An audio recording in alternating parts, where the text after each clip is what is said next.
Paramashivoham Om Nityananda Paramashivoham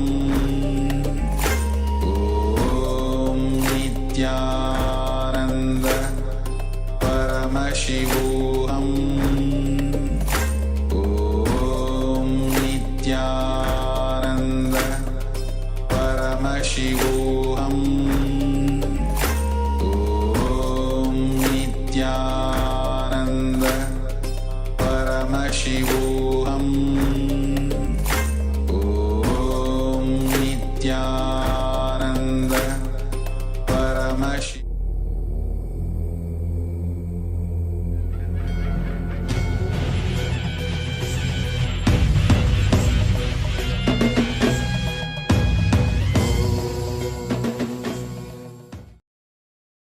Welcome to the Pratama Vinyasa Krama 108 asana sequence of Nityananda Yoga. Before we start the yoga session, we request all the male bodies to please remove your upper cloth, for yoga is a ritual, and male bodies remove the upper cloth for any Hindu ritual. All the female bodies, please tie up your hair, and we request all the participants to please wear a black dress, apply vibhuti on your forehead. If you are a male body, apply it on the 16 places over your body. Apply kumkum and any aushadha from the Supreme Pontiff of Hinduism you have available. Wear your Rudraksha mala, the abharanam, to intensify the energy which you can hold throughout the yoga practice. Also, make sure to keep a Shri Yantra, which is a sacred mandala, in your room where you practice the yoga. If you don't have a Shri Yantra available, don't worry, we are projecting it in the background of our acharyas. Now settle down on your yoga mat and get ready for the ritual of yoga. Sit straight with your head, neck and spine in a straight line. Join your hands in Namaskara Mudra in front of your heart center. Close your eyes. Visualize Swamiji in your inner space as we chant the Sadguru Vandanam.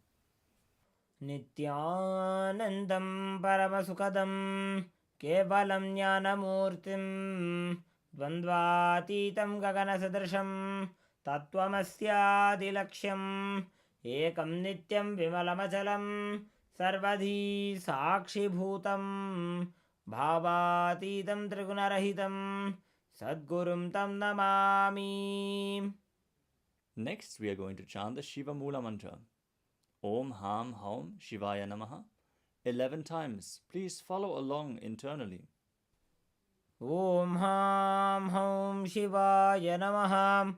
Om Ham Haum Shivaya Namaha. Om Ham Haum Shivaya Namaha.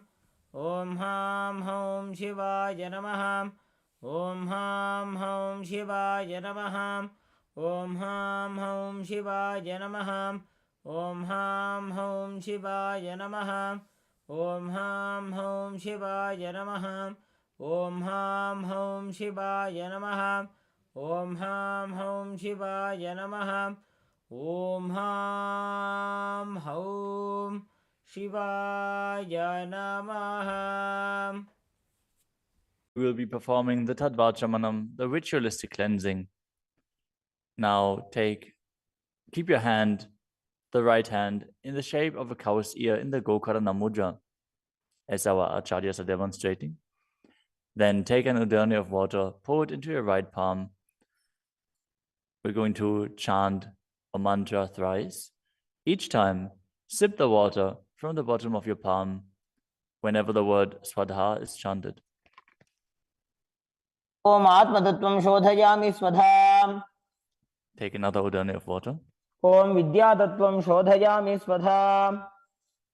Pour another udani of water into your palm. Om Shivadattvam Shodhayami Swadham.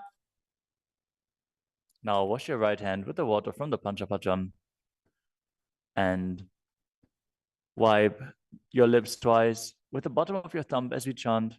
Om Ham Hridayaya Namaha. Now wash your hand again.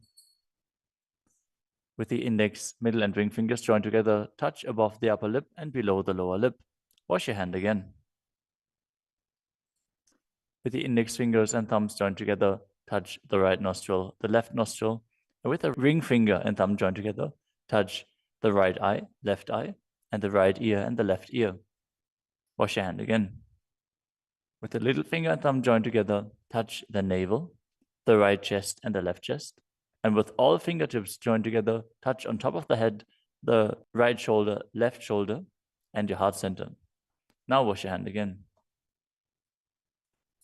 As you clasp the right hand over top of the left, place both hands on the right thigh.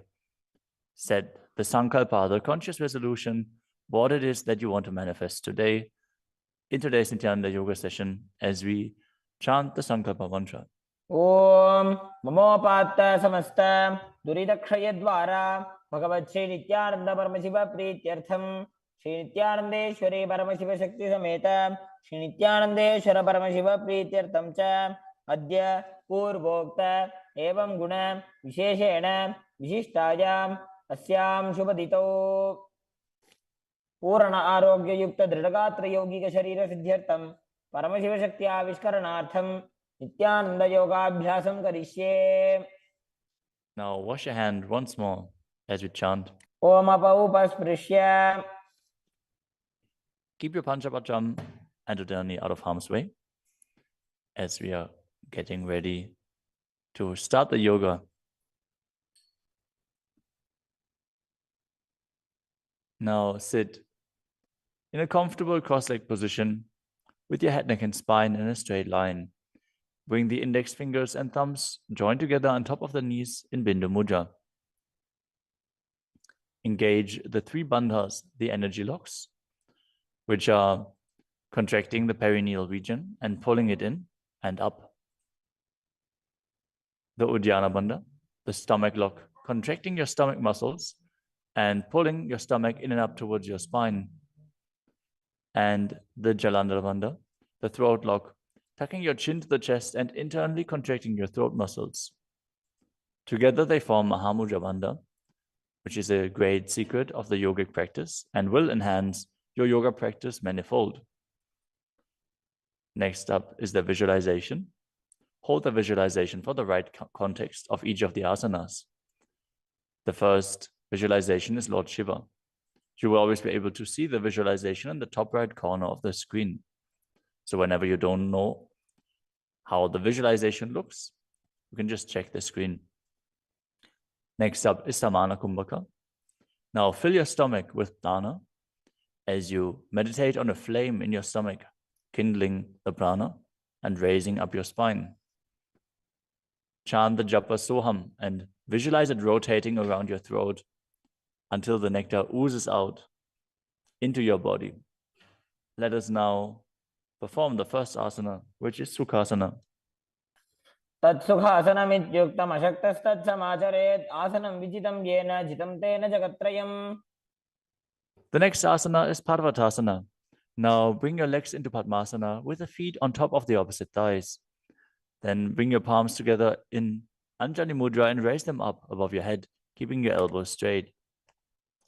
Engage all three bandhas, Mahamudra Bandha, as you visualize yourself as Mount Kailash. अथ वक्षे Mahadev पर्वतासनमङ्गलम्. The next asana is Halipavasana. Now bring the soles of your feet together in front of your body and hold the left hand by the right behind your back as you lean forward and place your forehead on the ground behind your heels. Engage all three bandhas as you gaze to the nose and visualize Swamiji in your inner space. पूर्वविधियाहु मे जानो उभयपकतली सम्पुटठानो.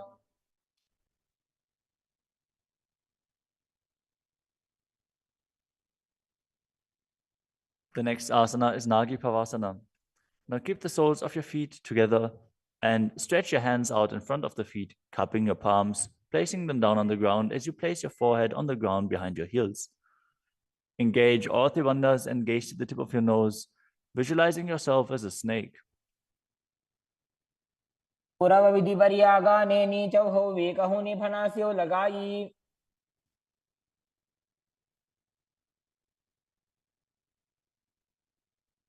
Next up is Kokilasana. Now hold the big toes with the index and middle fingers in Prana Mudra. Then raise the legs up straight and then cross them into Padmasana, leaning forward and down onto your elbows. Engage all three bandhas as you visualize yourself as a bird. स्थान्यदासनं वक्ष्ये yen Sidho भवेन्नरः. The next asana is Neti asana. Now place one ankle on top of the opposite knee as you hold onto the opposite elbows. Engage all three bandhas, rotate your arms in a circle and gaze to the nose, visualizing Swamiji in your inner space, and after some time change the direction of the movement. घोड़ा बामा पादगी आशमाहिली सोये दक्षचरण को वार लोता परिकुल्फ समोय.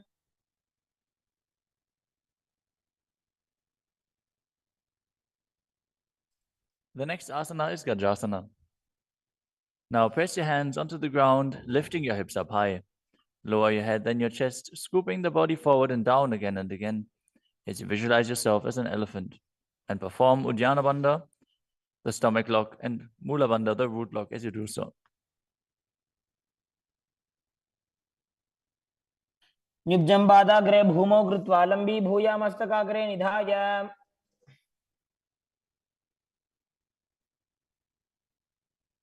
The next asana is Vrikshasana. From the same position, alternate pressing the heel of one foot into the ground while lifting the other heel up. Visualize yourself as a bear as you keep Uddiyana Bandha and Mula Bandha engaged. एकैकं पादमाकुञ्च्य गजासनं कुर्यात् वृक्षासनं भवति. The next asana is Vaishyasana. Now stand tall on the mat with the tips of the on the tips of the big toes, with all other toes raised off the ground. As you keep your head, neck, and spine in a straight line, and bring your index, middle, and ring fingers to the heart center in Hridaya Mudra. Visualize Swamiji in your inner space and perform Uddiyana Bandha and Mula Bandha. केशेन पादयुगलं बद्ध्वा तिष्ठेत दोमुखः.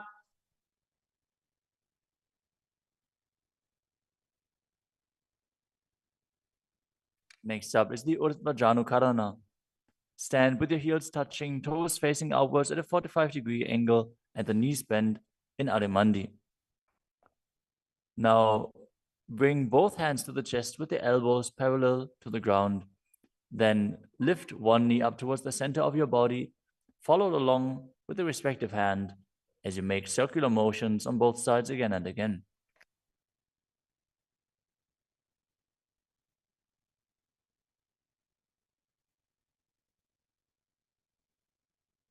The next asana is Balalingasana. Now interlace your fingers from the outside in Sarvashankari Mudra and hold on to one knee, pulling it up towards your chest. Keep your head, neck, and spine in a straight line and visualize yourself holding a baby as you engage all three bandhas, Mahamudra Bandha.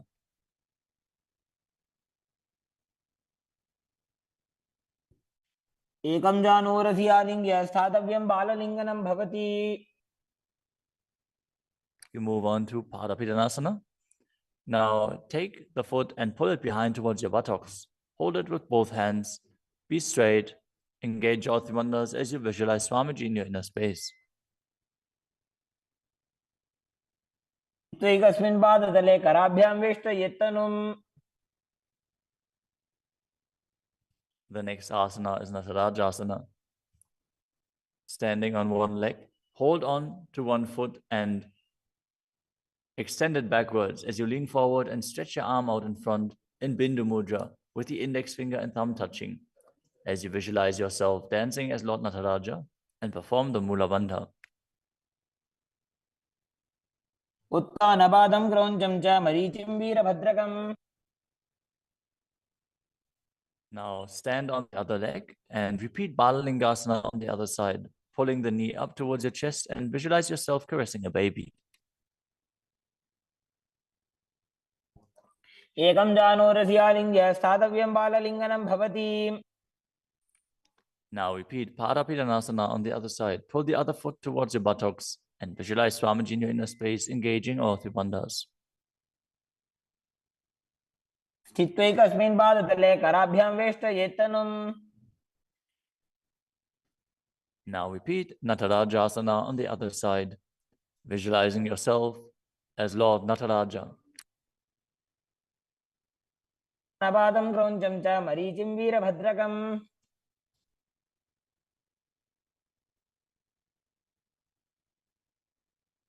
Next up is the Ardha Rechita Karana.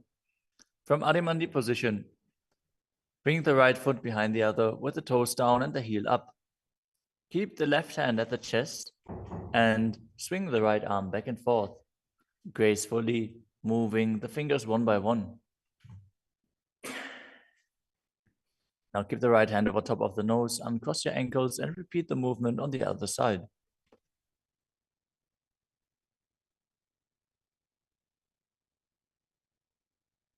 Next up is the skeleton dance. Now visualize yourself as a skeleton as you shake your body intensely.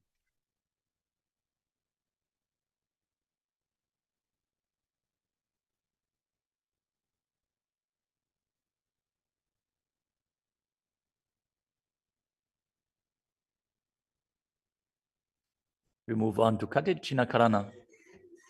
From Arimandi, with the heels together, toes pointing outwards and the knees bent, bring your hands above your head with the arms crossed, palms facing backwards. Now open your hips to one side and open the arms along above your head. Return to the center and repeat the movement on both sides again and again.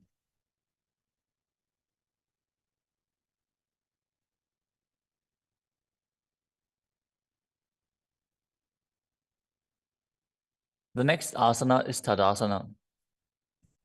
Now stand tall on the tips of the big toes as you raise your hands up above your head, beside your ears. Engage all three bandhas. Visualize yourself as a palm tree as you internally chant the new japa Shivoham. महामुद्राबद्ध कोनो ताड़ासन विभेदकान् Next up is Uttanasana. From a standing position, lean forward and down, bringing your hands flat to the ground. Take precaution in the case that you are a pregnant woman. For pregnant women, shouldn't perform any of the forward bends. Now engage all three bandhas and bring your forehead towards the knees as you visualize Swamiji in your inner space.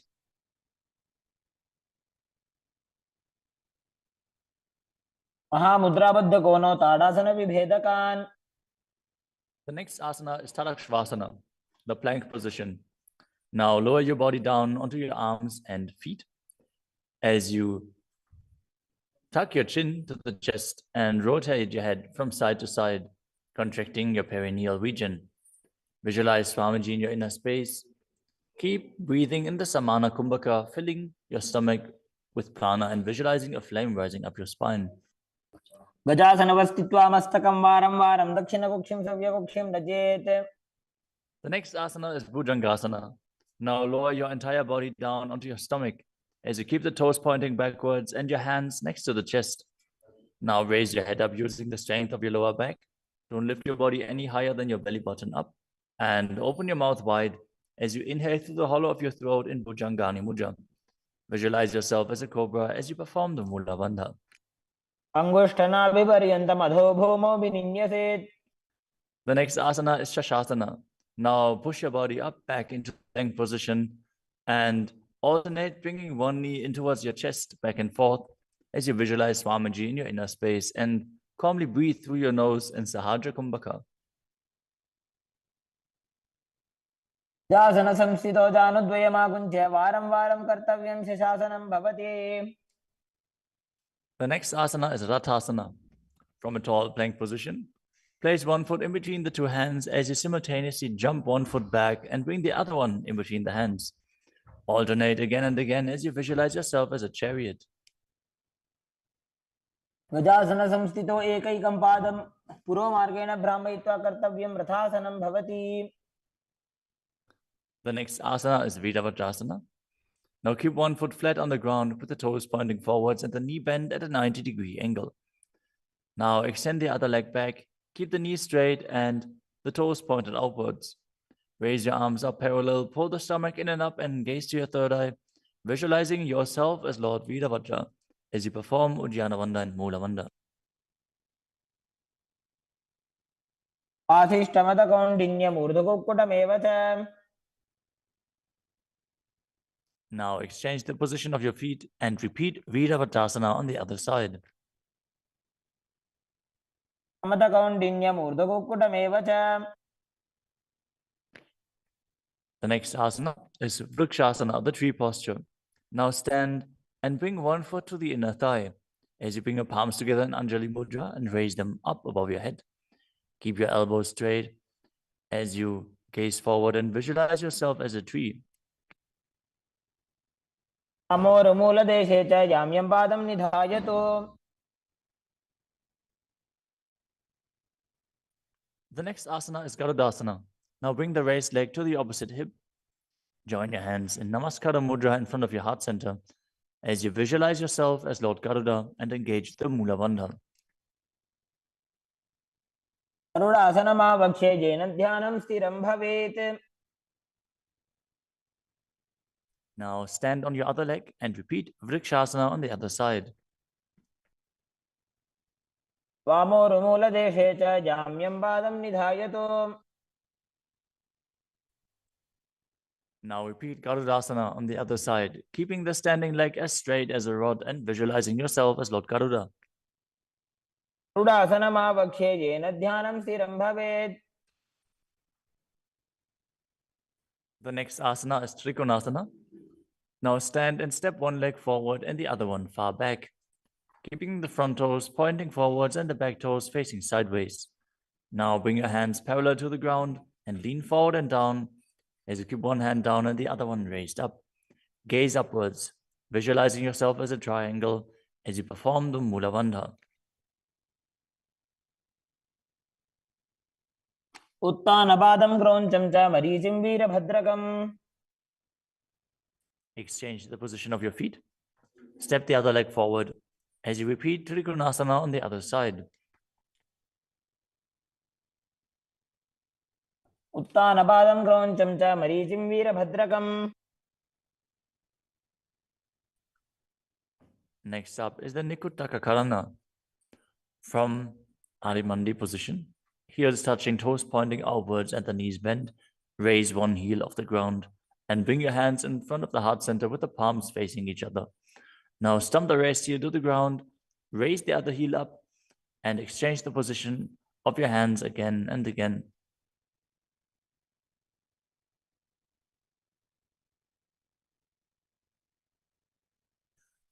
The next asana is Angushtasana.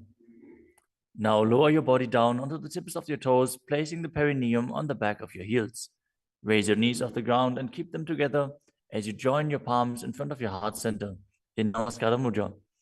Visualize Swamiji in your inner space as you breathe in Brahmari Kumbhaka, buzzing like a bee on the inhalation and exhalation as you perform the Mula Bandha and internally chant the new japa Sadashivoham. बन्धासनमित्याहुः गोरक्षासनमेव च The next asana is Saurasana.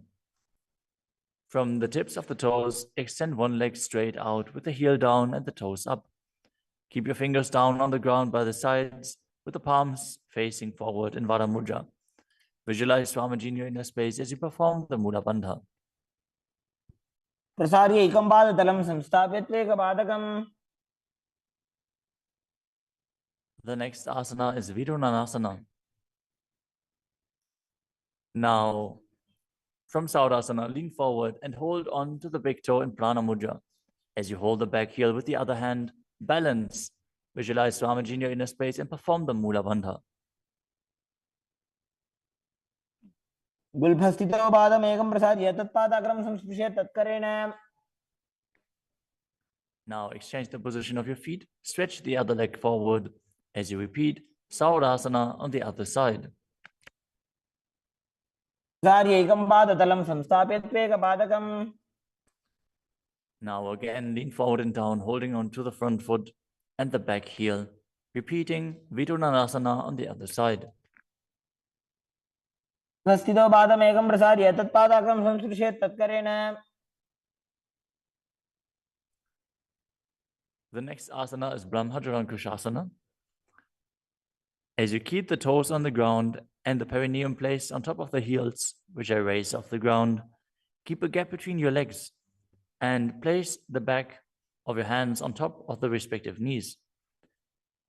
Contract the perineal region and tuck your chin to the chest as you gaze in between the two hands in Shambhavi Mudra, with eyes opened wide, unblinking, actually gazing within. As you visualize Swamiji within and perform the Jalandhara Bandha and Mula Bandha. दो भणा पानी होय वैसे एड़ी mail रघुदानी वैसे. The next asana is Kapilasana. Now drop your knees to the ground with the toes tucked behind, sitting your perineum on the heels.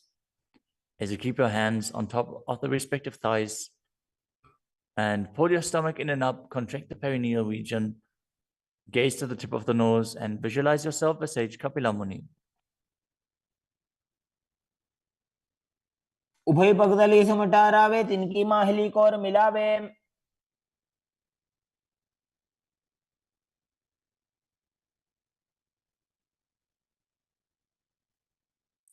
The next asana is Bhadragodakasana.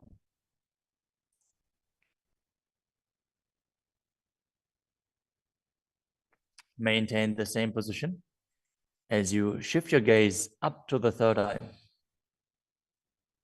Visualize Swamiji in your inner space as you buzz like a bee in Brahmari Kumbhaka.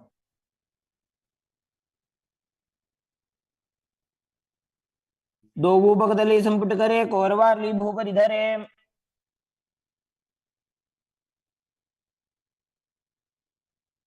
The next asana is Suryasana. Now sit with your toes tucked, perineum placed on top of the raised heels as you bring your thumbs and little fingers together in Padma Mudra, opening up the palms resembling a lotus flower. Now raise your hands up above your head as you gaze up in between the gap between the palms, visualizing yourself as Lord Surya.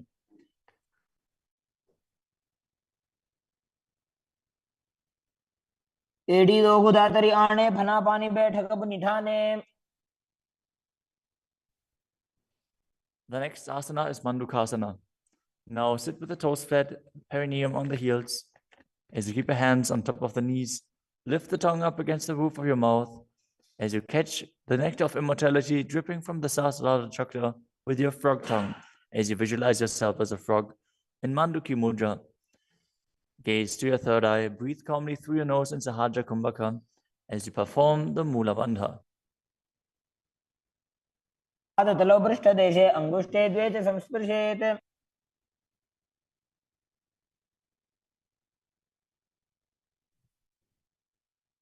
The next asana is Uttana Mandukasana. Maintain the same sitting posture, but bring your hands behind your back, holding onto the opposite shoulders. Gaze to your third eye, visualize yourself as a frog as you keep your tongue pressed against the palate of your mouth in Manduki Mudra. Perform Uddiyana Bandha and Mula Bandha as you do so.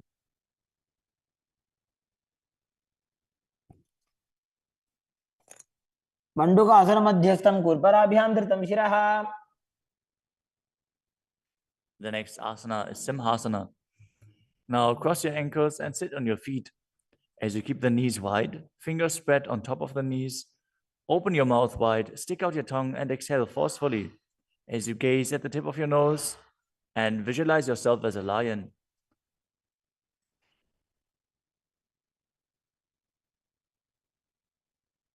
दक्षिणं सव्यगुल्फेन दक्षिणेन ततेतरम्. The next asana is Bhadrasana. Now sit with your heels under the perineum, the knees open wide, then cross your hands behind your back and hold onto the big toes in Prana Mudra. As you gaze to the tip of your nose, visualize Swamiji in your inner space and return to buzzing like a bee in Brahmari Kumbhaka. गुल्फौ च वृषणस्याधो व्युत्क्रमेण समाहितः. The next asana is Kakabusandhi Asana. Now squat and keep the feet flat on the ground as you keep your knees open wide and bring your arms in and around the raised knees. Interlace your fingers behind your back if you can. As you visualize yourself as a crow and gaze to the tip of your nose as you engage the Mula Bandha.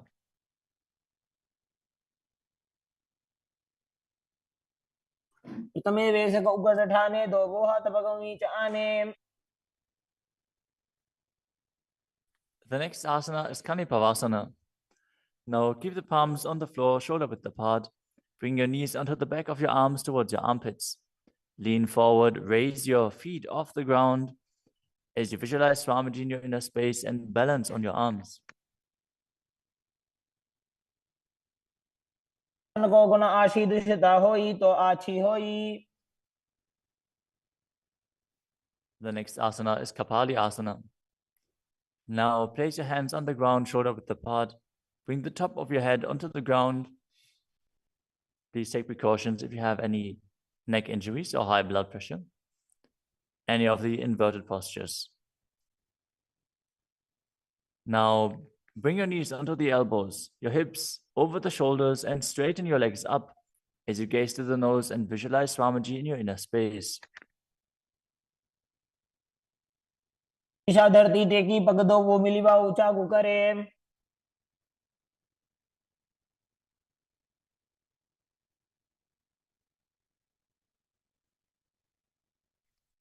The next asana is Parshvamayurasana. Now squat on the toes with the legs together, twist your body and place both hands to the side as you align your elbows with the knee and hip and lean onto your arms, balance, extending your legs to the side. Gaze to your third eye as you visualize yourself as a peacock and exhale fully in Rechaka Kumbhaka as you hold your breath in the exhaled state. Perform the Mula Bandha as you do so. मयूरम दंडवत कुर्यान मायूरम दंड नामकम. Now, twist your body in the other direction and repeat Parshvamayurasana on the other side. मयूर दंडवत कुर्यान मायूरम दंड नामकम. The next asana is Bhairaganathasana. Now place both hands on the ground, shoulder width apart. Stretch your legs back straight into Tadakshvasana, the plank position. As you step one foot outside the respective shoulder and bring it in between the two hands. Gaze to your third eye. Visualize yourself as Lord Kala Vaidava. As you breathe in your Rechaka Kumbhaka and perform the Mula Bandha. आसन की गुण पीती जागी. Now step the front foot back and step the other foot outside the shoulder in between the hands. Gaze to your third eye in Shambhavi Mudra with the eyes open wide, unblinking, as you visualize yourself as Lord Kala Bhairava.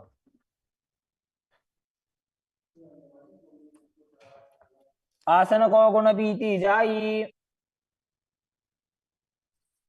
The next asana is Unmukha Pitasana. From Tadakshvasana, the plank position, bring your forearms down on the ground as you walk your feet forward, raising your hips. Lift your chest and head up and gaze to your third eye, visualizing Swamiji in your inner space.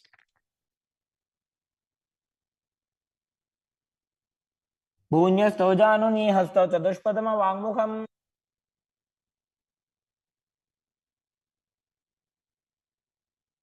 The next asana is Vashishthasana. From Tadakshvasana, rotate your body onto one hand and raise the opposite hand up. Keep the balancing hand directly beneath your shoulder as you raise your hips and gaze up towards the sky, visualizing yourself as Sage Vashishta as you perform the Mula Bandha.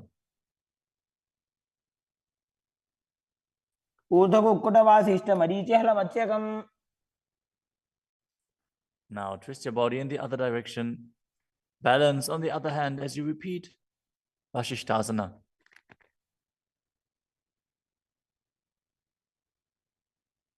ऊर्ध्व कुक्कुट वासिष्ठ मरीचि हल मत्स्यकम. Now come to a seated position and extend your legs out in front with the heel down and the toes pointing up. Now bring your hands under the buttocks with the palms facing up.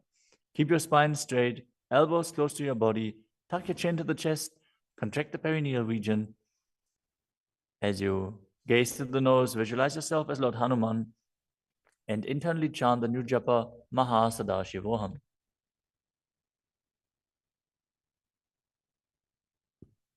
दोबू करके उभय हस्तेली कोरवारली मैले भेली.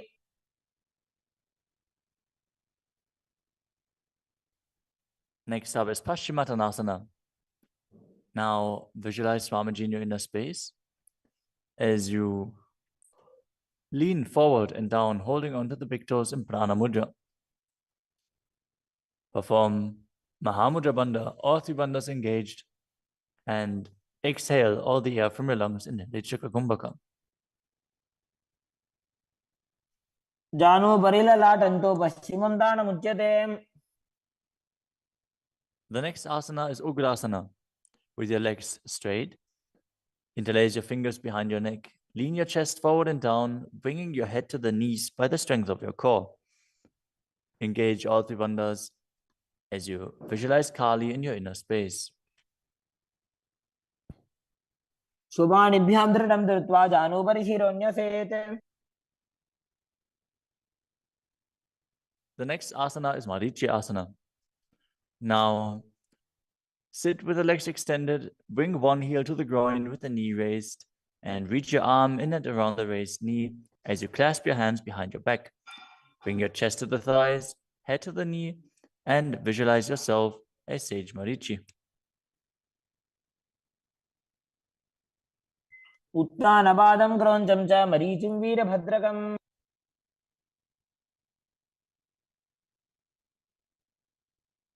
Now drop the knee down to the ground and lean forward, holding onto the front foot with both hands.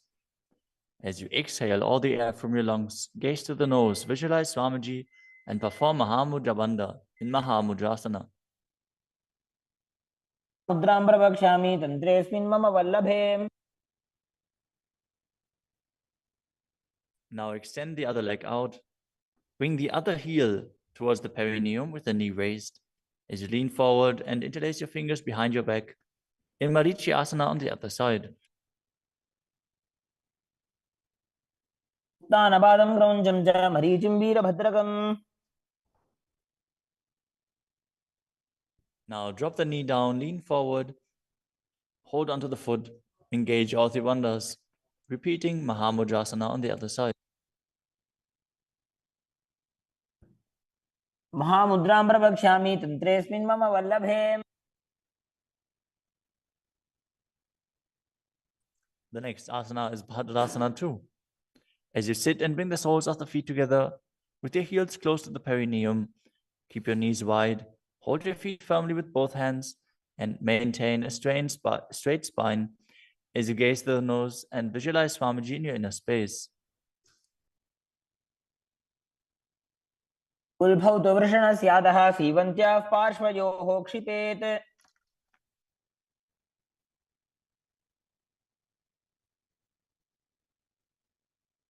The next asana is Gvalipavasana. From Bhadrasana, extend your feet away from your body.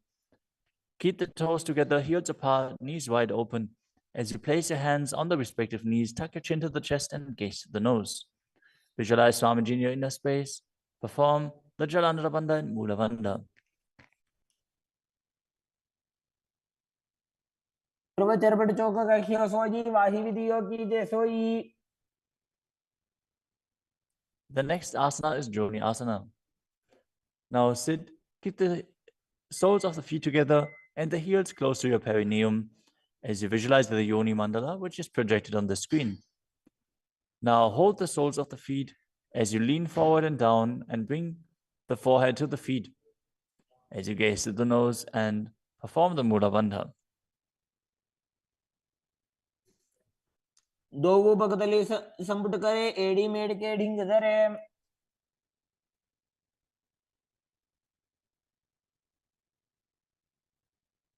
The next asana is Midaki Pavasana. As you sit and keep the heels together, toes apart and the knees wide, lean forward and down and extend your hands out to the side. Keep the palms facing down on the ground to the sides as you bring your forehead to the ground behind your heels. Gaze to your nose, visualize Swamiji and perform the Mula Bandha. पूर्व विधि परिपकथली संपूर्ण शोल एड़ी मिली राशे.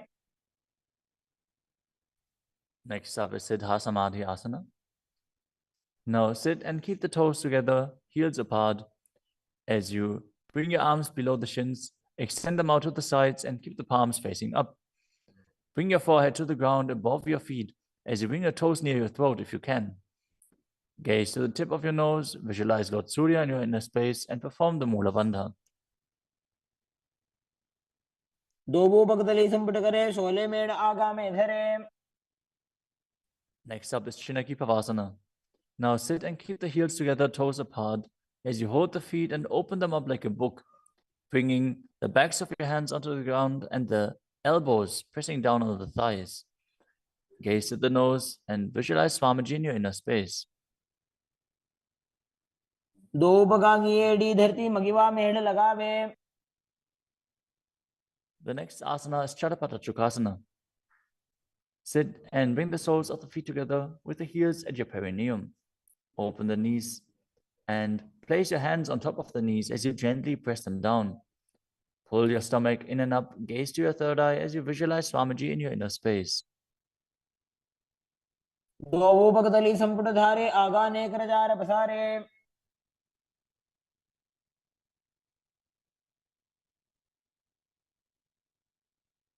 The next asana is Bhairavasana. Now sit and bring the soles of the feet together with your knees open wide. Lift the heels up and bring the toes down onto the ground. As you keep your knees on the ground, pull your stomach in and up and place your hands on the knees in Bindu Mudra. Gaze to your third eye as you visualize yourself as Lord Kala Bhairava.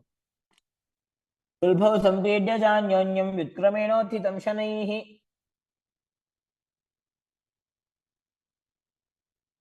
The next asana is Samanasana. Now sit with one heel at the perineum. Lift and hold the other foot, pulling the sole of the foot to your chest. Gaze to your third eye as you perform the Mula Bandha and visualize Swamiji in your inner space. समान आसनमावक्षे सिद्धमन्त्रादि साधनात्.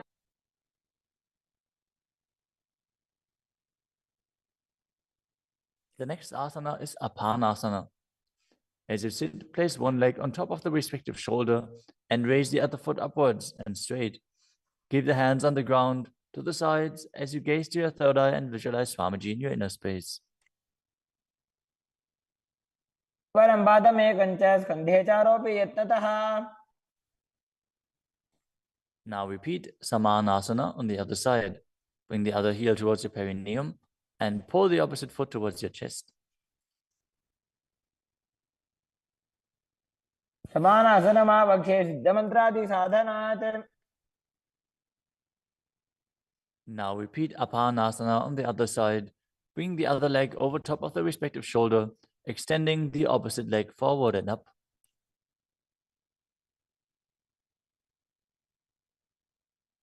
परं पादमेकं च स्कन्धे चारोपि यत्नतः.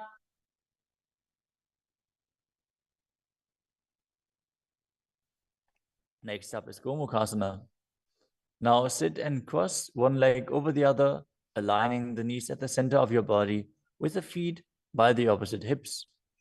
Place both hands on top of the stacked knees as you gaze to the nose, visualize the face of a cow, and perform the Mula Bandha. Start breathing in Siddhkari Kumbhaka, pressing your tongue against the palate of your mouth without touching the teeth and hissing through your teeth while inhaling.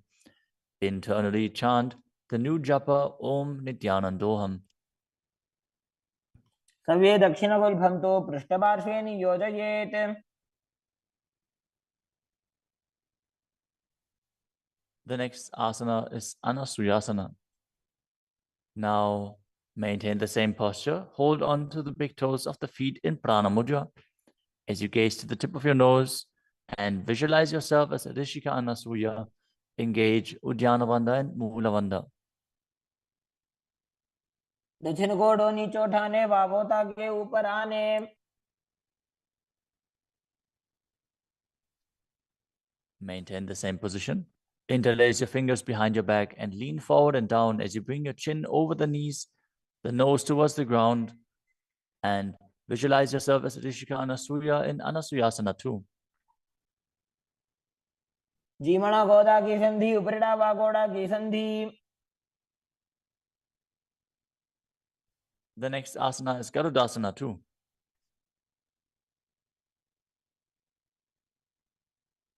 Now sit on the ground with one heel pressed against the perineum. As you keep the opposite foot flat on the ground with the knee raised to your chest. Keep the hands on the respective knee. As you visualize yourself as Lord Garuda, gaze to the nose and perform the Mula Bandha. दावो बगमोडी एडी माहिलो गुल्फ मूलद्वारणी चैदे.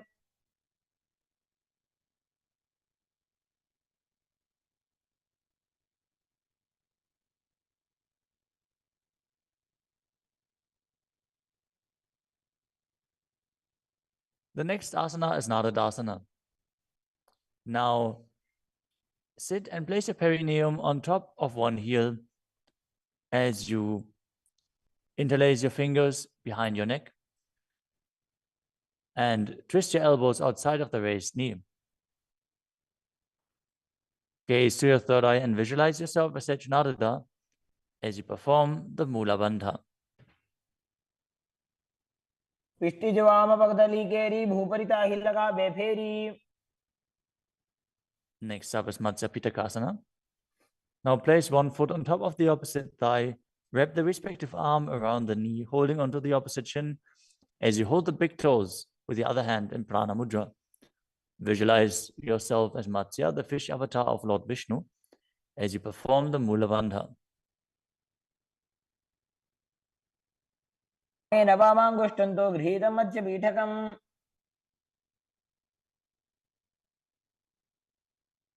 Now slide your knees over top with the other knee on top, repeating the Gomukhasana position on the other side.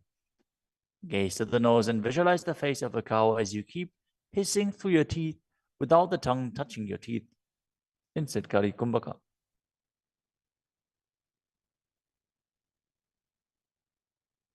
सव्ये दक्षिणगुल्फं तु पृष्ठपार्श्वे नियोजयेत्.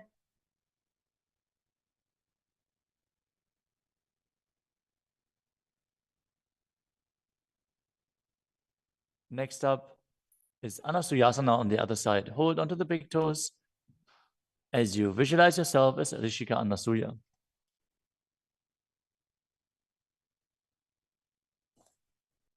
दक्षिण कोडो नीचे उठाने वावोता के ऊपर आने.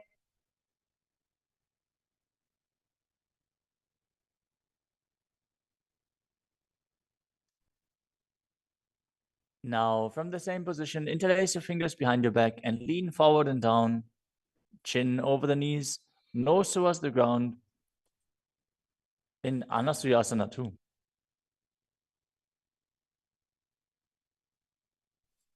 जीमणा गोदा की संधि उपरिड़ा वा गोड़ा की संधि.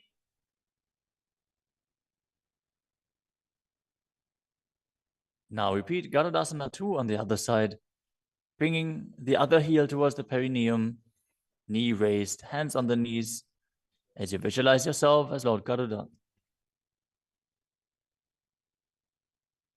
दावो बगमोडी एडी माहिलो गुल्फ मूलद्वारणी चैदे. Next up is Naradasana on the other side. Raise the perineum onto the heel, interlace your fingers behind your neck, and twist your elbows outside of the raised knee, visualizing yourself as Sage Narada. पिष्टि जवाम पगदली केरी भूपरिता हिलगा बेफेरी.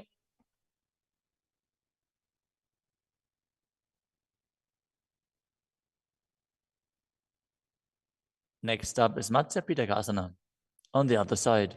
Now place the other foot on top of the opposite thigh.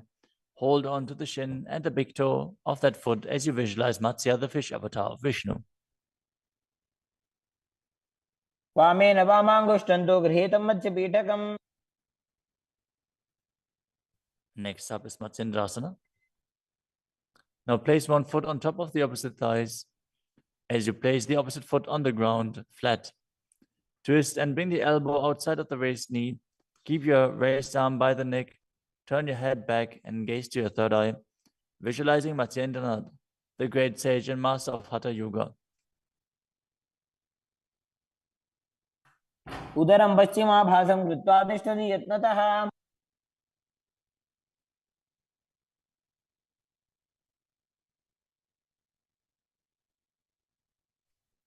The next asana is Kubhasana.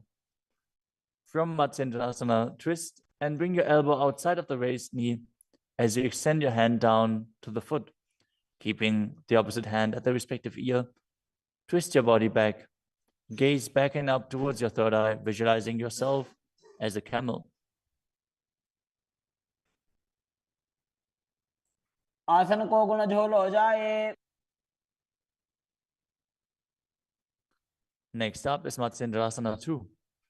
Keeping the hand extended down towards the foot, place your hand behind your body onto the ground as you gaze up to your third eye and visualize Matsyendranath.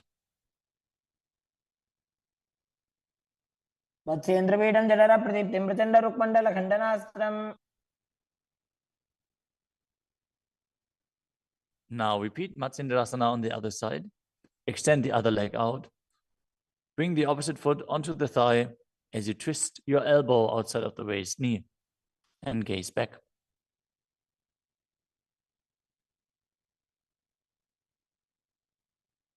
उदरं पश्चिमाभासं कृत्वा तिष्ठति यत्नतः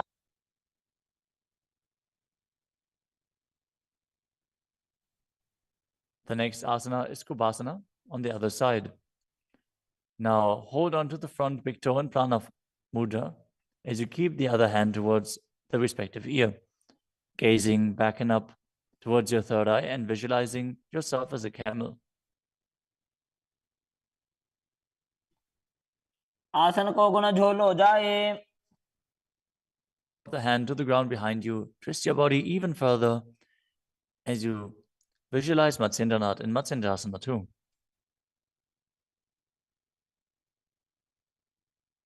मत्स्येन्द्रपीठं जठर प्रदीप्तिं प्रचण्ड रुक्मण्डल खण्डनास्त्रम्. The next asana is Padmasana. Now place your feet on top of the opposite thighs as you keep your palms flat on the respective knees. Engage all three bandhas, Mahamudra Bandha, as you gaze at the tip of your nose. Visualize yourself as Lord Shiva. Breathe in Sitali Kumbhaka, now pressing your tongue against the back of the teeth, hissing while inhaling as you internally chant the new japa Om Nityananda Mahasada-Shivoham. आसनं द्विविधं प्रोक्तं पद्मं वज्रासनं तथा. The next asana is Padmasana 2. As you sit in Padmasana, cross your hands in front of your body and hold onto the big toes in Prana Mudra. Gaze to the nose, visualize yourself as Goddess Parvati, the consort of Shiva, as you perform the Mula Bandha. अनुचरणं कृत्वा ऊरू संस्थो यत्नतः. The next asana is Kukutasana. Now sitting in Padmasana, place your hands on the ground between the two thighs as you lift your body up off the ground. Visualize yourself as a rooster as you breathe calmly in Sahajra Kumbhaka and perform the Mula Bandha. पद्मासनं सुसंस्थाप्य नान्बोरोरन्तरे करो.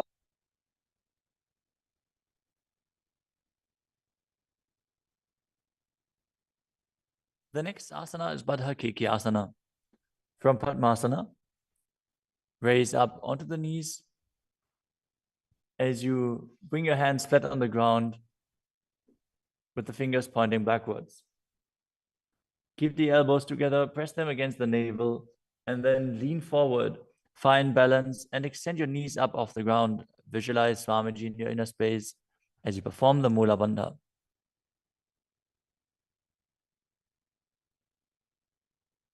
धरामवष्टभ्यकरद्वयेन तत्पूर्वपरि स्थापितानाभिपार्श्वः.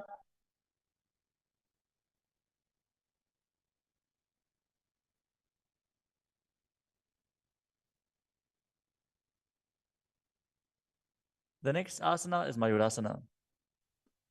While on your knees, place your palms on the ground with the fingers pointing backwards. Keep your elbows at the navel. Lean back, lean forward, find balance, and extend your legs up off the ground, visualizing yourself as a peacock as you perform the Sahaja Kumbhaka and engage the Mula Bandha.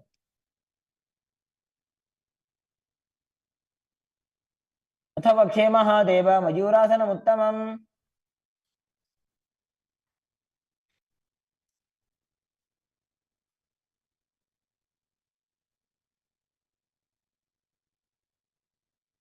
Next up is Makarasana. Lay down on your stomach with the feet pointing outwards and the forehead on the mat. Interlace your fingers behind your neck as you visualize yourself as a crocodile and perform the Mula Bandha. अध्यासशेते हृदयं निधाय भूमौ च पादौ च प्रसार्यमानौ. As you lay on your stomach, place your hands on the ground beside your chest. Raise your legs up, bring the thighs off the ground, visualizing yourself as a locust. In Shalabhasana. अध्यासशेते करयुग्मवक्षो भूमिमवष्टभ्य करयोस्तलाभ्याम्. The next asana is Ushtrasana. As you lay on your stomach, bring your hands to the feet. Pull the feet down towards the ground outside of your hips. As you visualize yourself as a camel and perform the Mula Bandha. अध्यासशेते पदयुग्मव्यस्तं पृष्ठे निधाय विधृतं कराभ्याम्.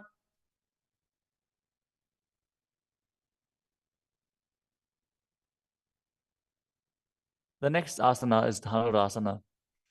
From Ushtrasana, tighten the grip on your feet and kick the legs back and up as you lean forward and lift your chest off the ground. Gaze up to your third eye and visualize yourself as Pinaka, Lord Shiva's bow. Perform the Mula Bandha as you do so.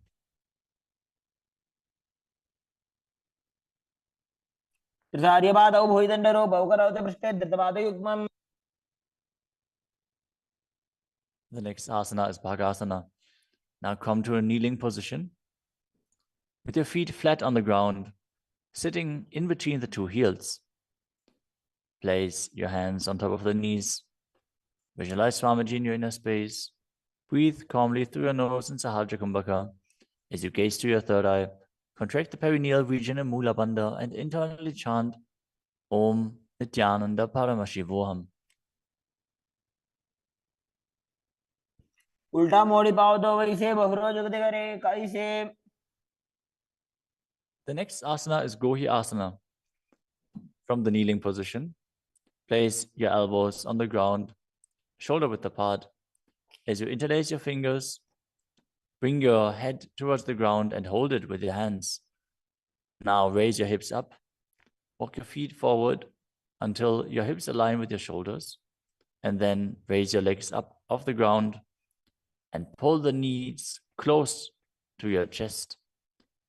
Try to touch your chin with the knees as you roll your body up in the inverted posture. Gaze to the nose and visualize Swamiji in your inner space. दो हाथ की कहुनी जोई पुनिह कलाजी जाने दोई. Now, from Gohi Asana, extend your legs up straight into Shirshasana. Gaze to the nose and visualize Swamiji in your inner space as you perform the Mula Bandha. विपरीतं मण्डलं च द्विधैव विदितं हिनः. Gently lower your body down and come to a seated posture. Now sit with your hands behind your calves and stretch your legs up. Bring your forehead to the knees as you come to a vertical position with your legs. Visualize Swamiji in your inner space and perform the Bhastika Kumbhaka, rapidly exhaling from your diaphragm, pushing the air out without inhaling, like the bellows of a blacksmith. We're going to perform Bhastika Kumbhaka for the next few asanas, so keep your core engaged and rapidly breathe through your nose. दो हाथ पग बाहर आने घोड़ा तरे का कसी ठाने. The next asana is Parighasana. Now sit and extend your legs out and up at a 45-degree angle. Bring your hands behind. Hold the opposite shoulders as you keep the chest upright, legs straight, toes pointed. Gaze to your third eye as you visualize yourself as a mace.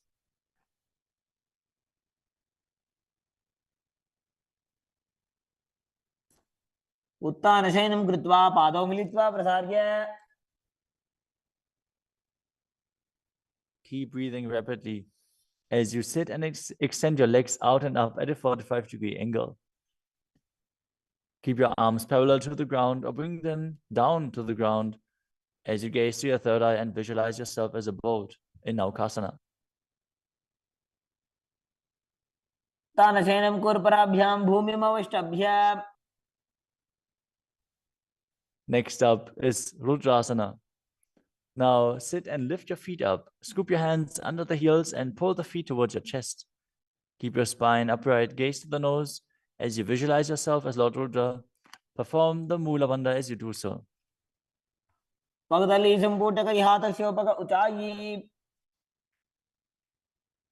next asana is Unmukha Pitasana too.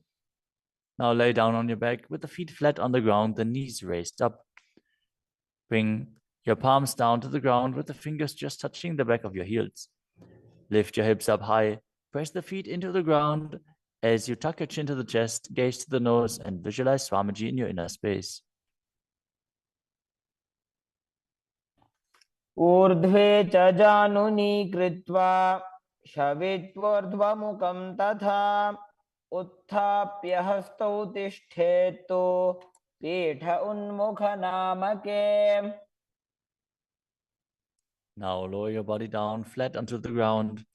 Keep the palms facing up next to your hips. As you contract the perineal region and forcefully pull the Kundalini Shakti up along your spine towards your Sahasrara Chakra in Shakti Chalan Mudra. Relax. Completely unclutch from any micro movements of the body and mind. As you visualize that your body is dead and the Supreme Pontiff of Hinduism, Swamiji, is liberating you. Internally chant the Mahavakya, Om Nityananda Paramashivoham.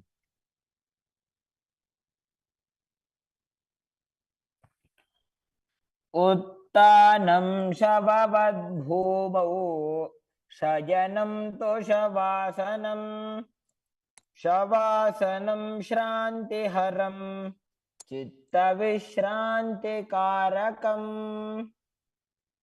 ॐ नित्यानन्द परमशिवोऽहम् ॐ नित्यानन्द परमशिवोऽहम् ॐ नित्यानन्द परमशिवोऽहम् ॐ नित्यानन्द परमशिवोऽहम् ॐ नित्यानन्द परमशिवोऽहम् ॐ नित्यानन्द परमशिवोऽहम् ॐ नित्यानन्द परमशिवोऽहम् ॐ नित्यानन्द परमशिवोऽहम् ॐ नित्यानन्द परमशिवोऽहम् ॐ नित्यानन्द परमशिवोऽहम्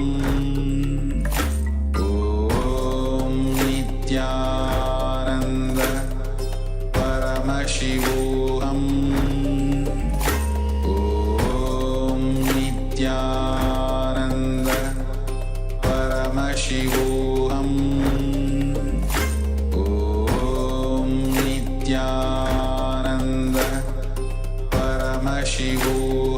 परमशिवोऽहम् ॐ नित्यानन्द परमशिवोऽहम् ॐ नित्यानन्द परमशिवोऽहम्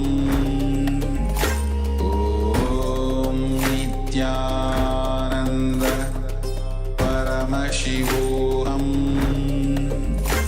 ॐ नित्यानन्द परमशिवोऽहम् ॐ नित्यानन्द परमशिवोऽहम् Nityananda Paramashivoham Om Nityananda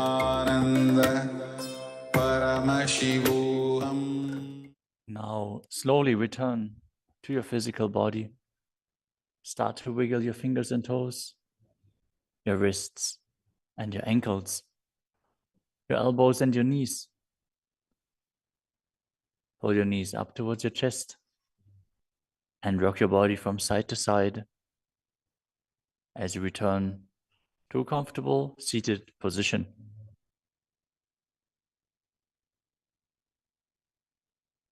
Congratulations! You completed the first 108 asanas of the sequence, which are the Pratama Vinyasa Krama. We are now going to continue the sequence with the next asana, which is Yathasana Nishthasana. Now sit in a posture that brings ease to your physical and mental space. Bring your hands on top of the knees in Bindu Mudra. Visualize Swamiji in your inner space. Breathe in Samana Kumbhaka, filling your stomach with prana and meditating on the flame kindling in your stomach as you perform the Mula Bandha and internally chant the Mahavakya Om Nityananda Paramashivoham.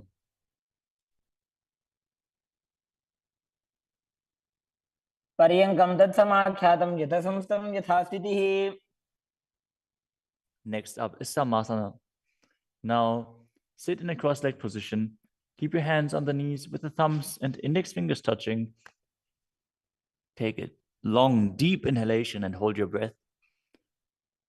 After exhaling, breathe deeply in and out, visualizing Swamiji and performing the Mula Bandha. इदानीं गर्भिणीनां योगाभ्यासो यथा लघु. Next up is Muktasana. Now place the left foot against the genital region and place the right foot over top of the left. Keep your hands facing down on top of the knees. Gaze to your nose as you visualize yourself as a sage liberated by the Supreme Pontiff of Hinduism in Muktasana. निबीड्य सीविनीं सूक्ष्मां दक्षिणेतरगुल्फतः. Next up is Siddhasana. Maintain the same position as Muktasana. As you switch your gaze to your third eye, visualize Swamiji in your inner space and perform the Mula Bandha. स्थानुसंयमितेन्द्रियो चलदशा पश्यन् भ्रुवोरन्तरं चैतन्मोक्षकपातभेदजनकं सिद्धासनं प्रोच्यते. The next asana is Siddhi Asana. Now maintain the same position as in Siddhasana. Switch your gaze to the ground in front of you as you engage all Tribandhas and visualize Swamiji in your inner space. वामपादके इडीजानो सीवनिमधितासुकोठानो. The next asana is Rudrasana too. Keep your legs in the same position as Siddhi Asana. Rotate your hands on top of the knees into Bindu Mudra. Switch your gaze to the third eye. Visualize yourself as Lord Rudra as you perform the Mula Bandha. वामचरण परिदक्षिणे दाखे एकजुगति ऐसे विधि दाखे. Next up is Santadunasana. Now maintain the same position. Switch your gaze to the nose and embody tranquility and an unshakable nature. आसन की गुण मन की चंचलता मीटे. Next up is Siddhasana too. Maintain one heel on top of the other as you bring your hands to the navel, cupping your palms over the other, resembling a lotus flower in Samputa Mudra as you visualize Swamiji in your inner space and perform the Mula Bandha. ऋजुकाय समासीन सिद्धासनमुदीरितम्.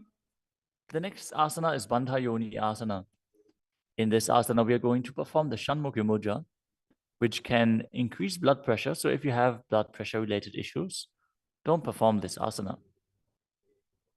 At least pay attention to your body and practice caution. Now set your sankalpa of manifesting through the womb of creation as you maintain the same sitting posture and then exhale fully As you bring your little fingers beneath the bottom lip, ring fingers above the upper lip, middle fingers closing the nostrils, ring fingers over the eyes, and the thumbs closing the ears.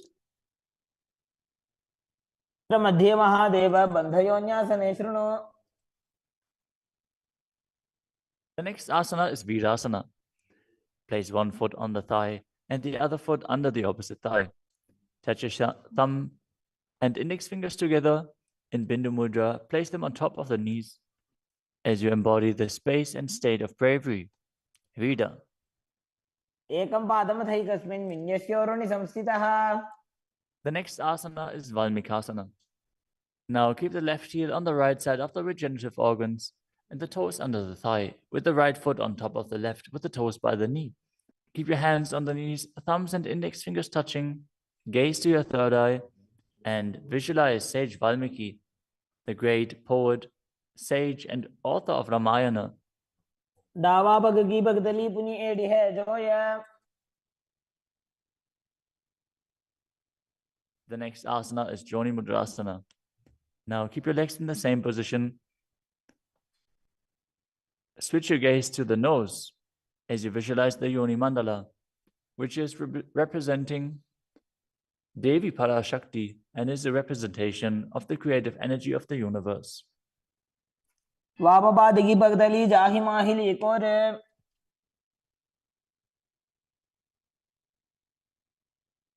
Next up is Yoni Asana.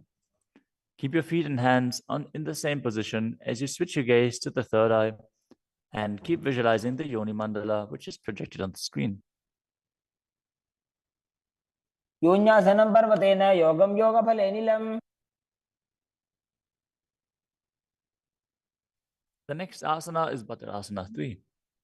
As you sit and bring the soles of the feet together, holding them with both hands, bring your knees down towards the ground, gazing to the tip of your nose, visualizing Lord Virata in your inner space as you perform Uddiyana Bandha and Mula Bandha.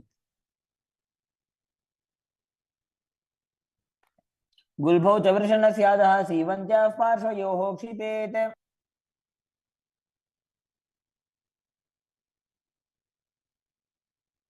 The next asana is Aghorasana. Now keep the soles of the feet together, heels at the perineum. Press your tongue up against the roof of your mouth or even higher, if you can, into the nasal tract in Khechari Mudra. Gaze to your third eye.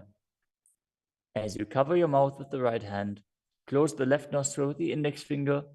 Inhale through the right nostril, close both nostrils, and then hold your breath. After you exhale through the left nostril, repeat on the other side in Abhyantara Kumbhaka. As you gaze to your third eye, visualize yourself as an Aghori. पूर्वकहो विश्रिका Choi वाही विदिजो कीजे सोयी. Next up is Kanadi Pavasana. Bring the feet together in front, with the toes together and the heels apart. Place your elbows onto the heels. As you rest your chin on the palms, gaze to the tip of your nose and engage Uddiyana Bandha and Mula Bandha. As you perform Rechaka Kumbhaka, fully exhale and hold your breath in the exhaled state as you visualize yourself as a female elephant drinking water.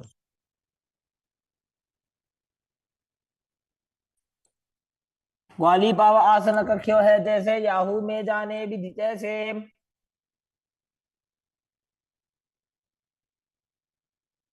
Next up is Padasana.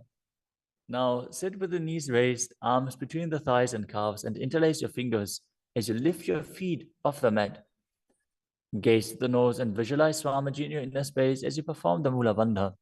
ततोर्ध्वम्रे च येत् वायुं मृदुनिश्वास संयुतम्. The next asana is Gopi Chandasana. Now interlace your fingers around the feet with the soles together and place the toes at the groove of your throat, the heels on your chest. Tuck your chin onto the hands and gaze to the nose, embodying the state and space of a king as you perform the Mula Bandha.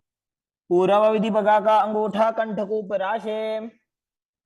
The next asana is Uddarasana. Now sit with the soles of the feet together. Insert your hands underneath the legs as you hold the feet with interlocked fingers. Bring your feet up to the chest. Bring your head down and touch the chin to the soles as you gaze to the tip of the nose and visualize your body free from any defects. ದೋವು ಪಕ್ಕದಲ್ಲಿ ಸಂಪುಟಿಟಾನೆ ಉಭಯ ಹಸ್ತಕರಿ ಉರದ ಹಿತಾನೆ. Next asana is Vishishtasana.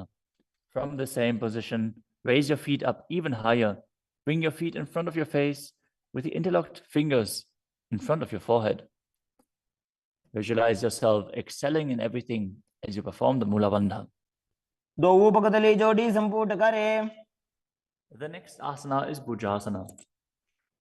From a seated position, lift both legs over top of the respective shoulders as you bring your arms underneath the legs and up, interlacing your fingers around the back of your neck. Visualize yourself as a cobra as you perform the Mula Bandha. ಶಿರಾಸನಂ ತ ವಿಜ್ಞೇಯಂ ಕಕ್ಷಾಸನಮತಃ ಪರಂ. The next asana is Kalyanasana. Now maintain a seated posture, raise your legs up and bring your elbows under the knees as you wrap your arms around your back with the palms clasped behind. Gaze to the tip of your nose and visualize yourself as a beautiful, auspicious goddess. ದೋವು ಹಾತ ಭಗವ नीचे आने तिनको घोड़ा नीचे ठाने. The next asana is Sankatasana. With the left knee on the mat, place the left foot flat on the ground and sit down on the left heel. As you bring the right leg over top of the left, heel close to the hip. Visualize yourself as a swan as you perform the Ujjayi Pranayama, making an ocean-like sound with your mouth as you perform the Mula Bandha. वामपादं जितेर मूलं संन्यस्य धरणीतले. The next asana is Dhenukasana. Now slide the heel outside of the hip. Visualize a cow in your inner space as you keep your hands on top of the knees. Perform Uddiyana Bandha and Mula Bandha. अनुषागी Nagar पंचडम ऋषिरिंदगल्यम्नि. The next asana is Machandrasana. Now place the right foot on the left thigh and the left foot on the right knee. Bring the left hand behind your back and hold onto the right thigh.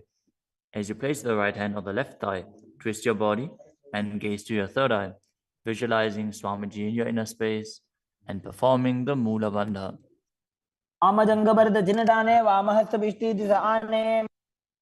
Next up is Machandrasana 2. From Machandrasana, untwist and hold onto the respective big toes in Prana Mudra. As you lean your forehead down so it touches the ground, as you place your chest down on the heels, visualize Swamiji in your inner space and perform the Mula Bandha.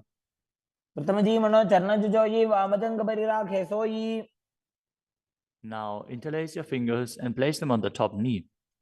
Engage all three bandhas, Mahamudra Bandha, as you visualize Swamiji, your Guru, in your inner space in Guru Asana.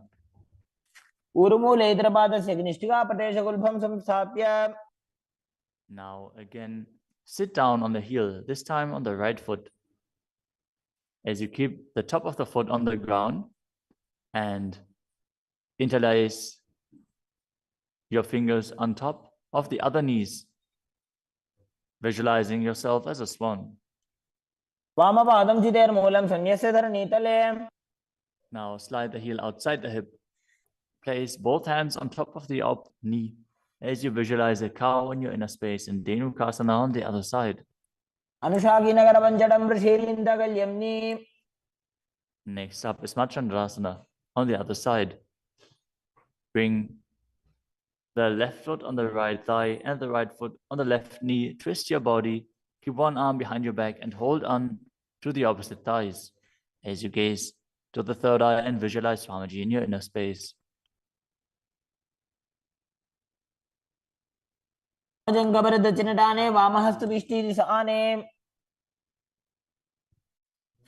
Next up is Machandrasana 2. Now hold onto the feet as you lean forward and down, bringing your chest towards the heels and your forehead onto the ground. Visualize Swamiji in your inner space.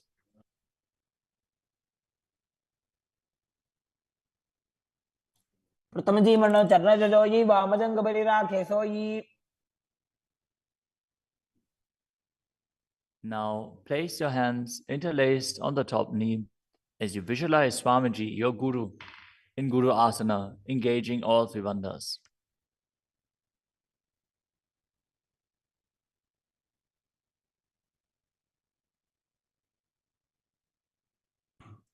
प्रथम जी मनो चरण जिजोई वामजंग परिराखे सोई. The next asana is Parshasana. Now sit with the feet flat on the ground, knees against the chest, with the hands holding onto the opposite knees. Keep your thighs together, spine straight, the tongue pressed against the roof of your mouth in Kechari Mudra, as you gaze to your third eye and visualize Swamiji in your inner space. पादतले भूमो निधाय जान निवृषि निधाय. The next asana is Bodha Shukrasana. As you keep the feet flat on the mat, wrap your arms around the legs and hold onto the opposite wrists. Place your chin onto the knees as you gaze to the nose and visualize yourself being in an abode of bliss.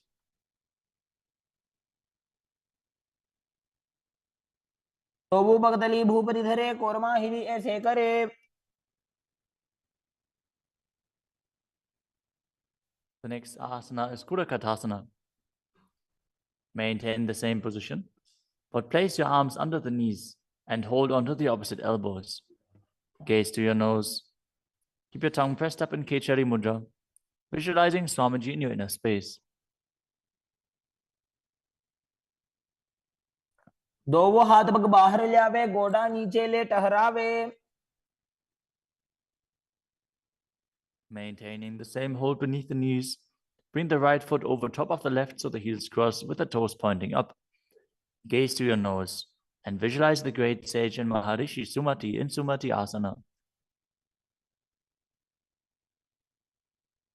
मूल द्वारी धरती परिठाने डावा वग परिदच पद आने.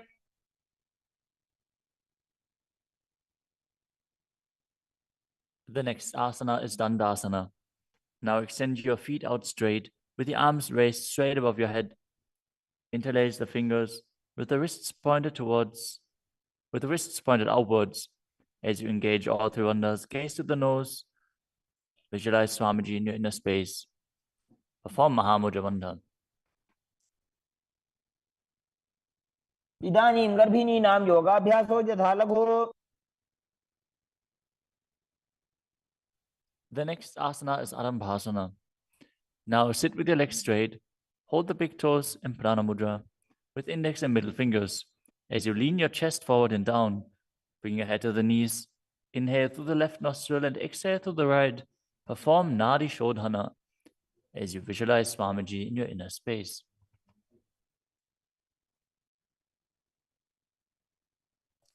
दो वो पग मिलीवा पसारी पगा का अंगूठा पकड़ी लीला टकोड़ा लगावे. The next asana is Bhidokasana. Now sit with the legs straight. Extend the knees slightly up. Bring one hand distance between the heels. As you bring your shoulders down, wrap your hands in and around the legs. Hold the soles of the feet as you gaze to your third eye and visualize Swamiji in your inner space.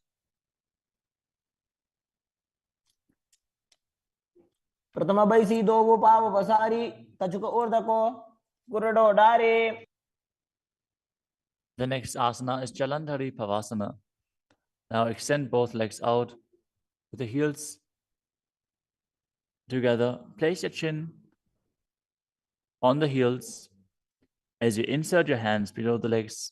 Keep the elbows together on the ground along with your fingers, palms facing up. Gaze to the nose, visualizing Swamiji in your inner space.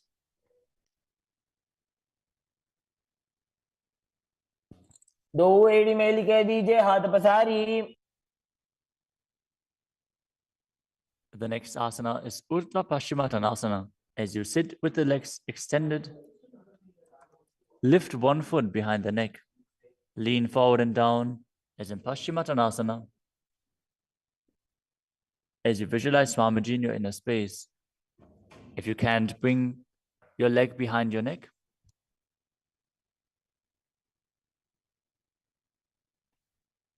Focus on the prana flowing up from the Muladhara to the Brahmarandha, through the 9 various points within the body, which are the soles of the feet, the regenerative organs, the navel, the heart, the throat, the uvula, the middle of the eyebrows, the forehead, and the Brahmarandra, the crown of the head. Now engage the Mula Bandha as you perform Urdhva Paschimottanasana. पश्चिमतानवत् संस्थितिं कृत्वा एकं पादं ग्रीवायां धृत्वा तिष्ठेत्. The next asana is Anantasana. Now lie on your back, lift the right leg behind the neck. The left hand holds the foot from the top. As you straighten your body, concentrate on the prana moving from Muladhara to Brahmarandra. Gaze to the nose as you visualize yourself as infinite, endless, or eternal, Ananta. उत्तानशयनि एकैकं पायी ग्रीवायां विन्यस्य.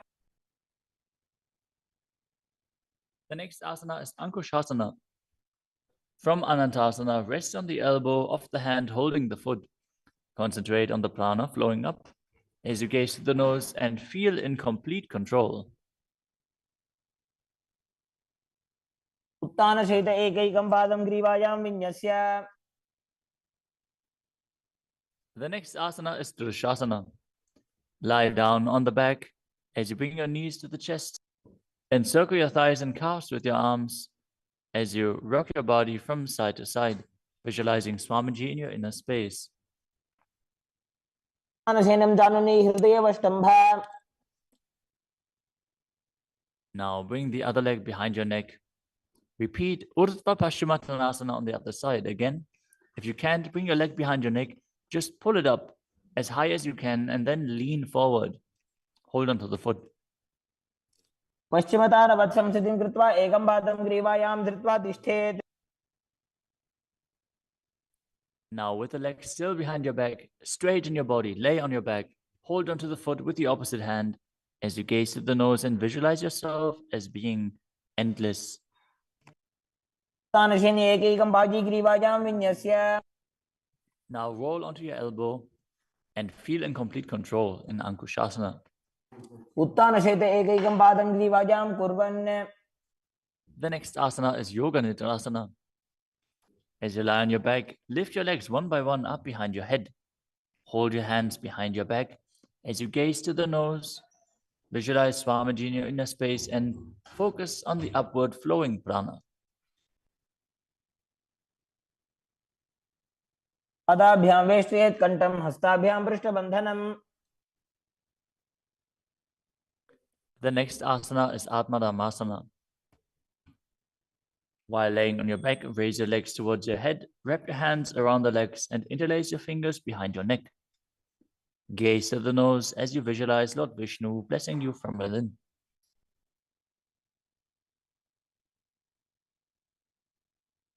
आत्मा राम आसन प्रथम सुधो सोवे. The next asana is Kochikasana. As you lay on your back, bring your knees to the chest with the soles facing up and extend your arms out sideways. Gaze to your third eye as you visualize Swamiji in your inner space.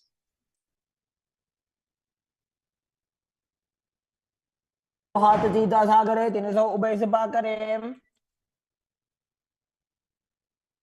Next up is the Jatara Parivritti. This asana consists of 3 steps. We are going to perform all 3 steps and then repeat them on the other side.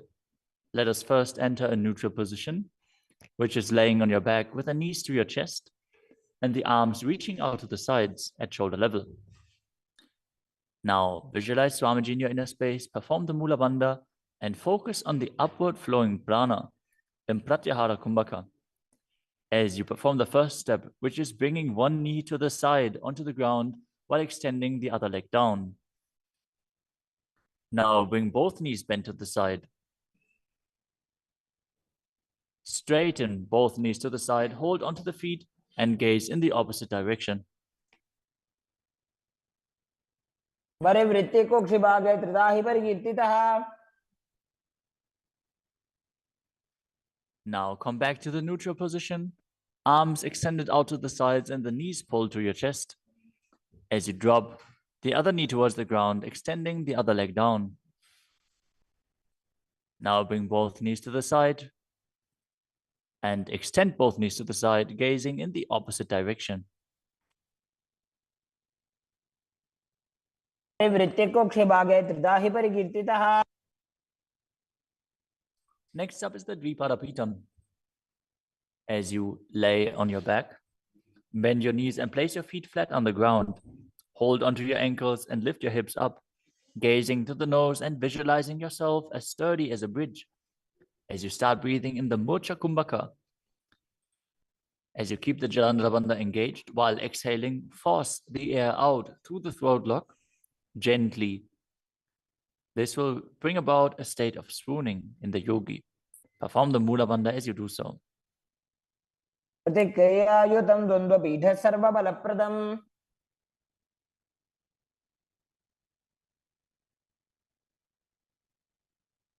Next up is Palyankasana. Laying on your back with the feet flat on the mat, bring your arms over your head and place your hands flat on the mat as well, with the fingers pointing towards your feet. Lift your entire body up off the ground as you visualize yourself as sturdy as stone furniture. Breathe through your nose in Sahajra Kumbhaka as you perform the Mula Bandha. उत्तानशयनं हस्ततलाभ्यां भूमिमवष्टभ्य. The next asana is Shvatanasana. Lay on your back with the knees to your chest. With the hands on the respective shoulders, move your hips in a circular motion and visualize that you're a dog playfully laying on its back. Perform the Mula Bandha as you do so. शवच्छरीरं संस्थाप्य जानुनी सम्मील्य नाभो वाणीय. Next up is the Viparita Karani. Lie supine, raise your hips and legs up as you extend your hands down on the mat below, helping you balance your body as your legs are raised up.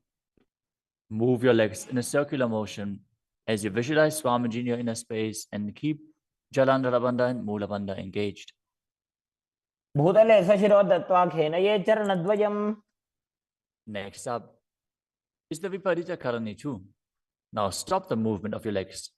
Keep them pointing up straight as you visualize Swamiji in your inner space. Karni विपरीताख्या सर्वाधिव्याधिनाशिनी. Next up is Langalasana. As you lay on your back, lift your hips and take your feet over the head with the toes on the floor. Stretch your hands out on the ground behind your back. Clasp your palms, rest on your neck and shoulders. As you visualize yourself as a plow, breathe in Mocha Kumbhaka with Jalandhara Bandha and Mula Bandha engaged. दिवाकण्ठेन भूमिं विष्टम्भ पादाग्रद्वयम् ऊर्ध्वमुन्नयेत्. The next asana is Sajita Paschimottanasana. As you lie on your back in the same position, bring your hands to the feet. Pull your thighs to the chest and hold on to the toes as you keep your arms and legs straight. This is one of the 84 different asanas revealed directly by Lord Paramashiva himself.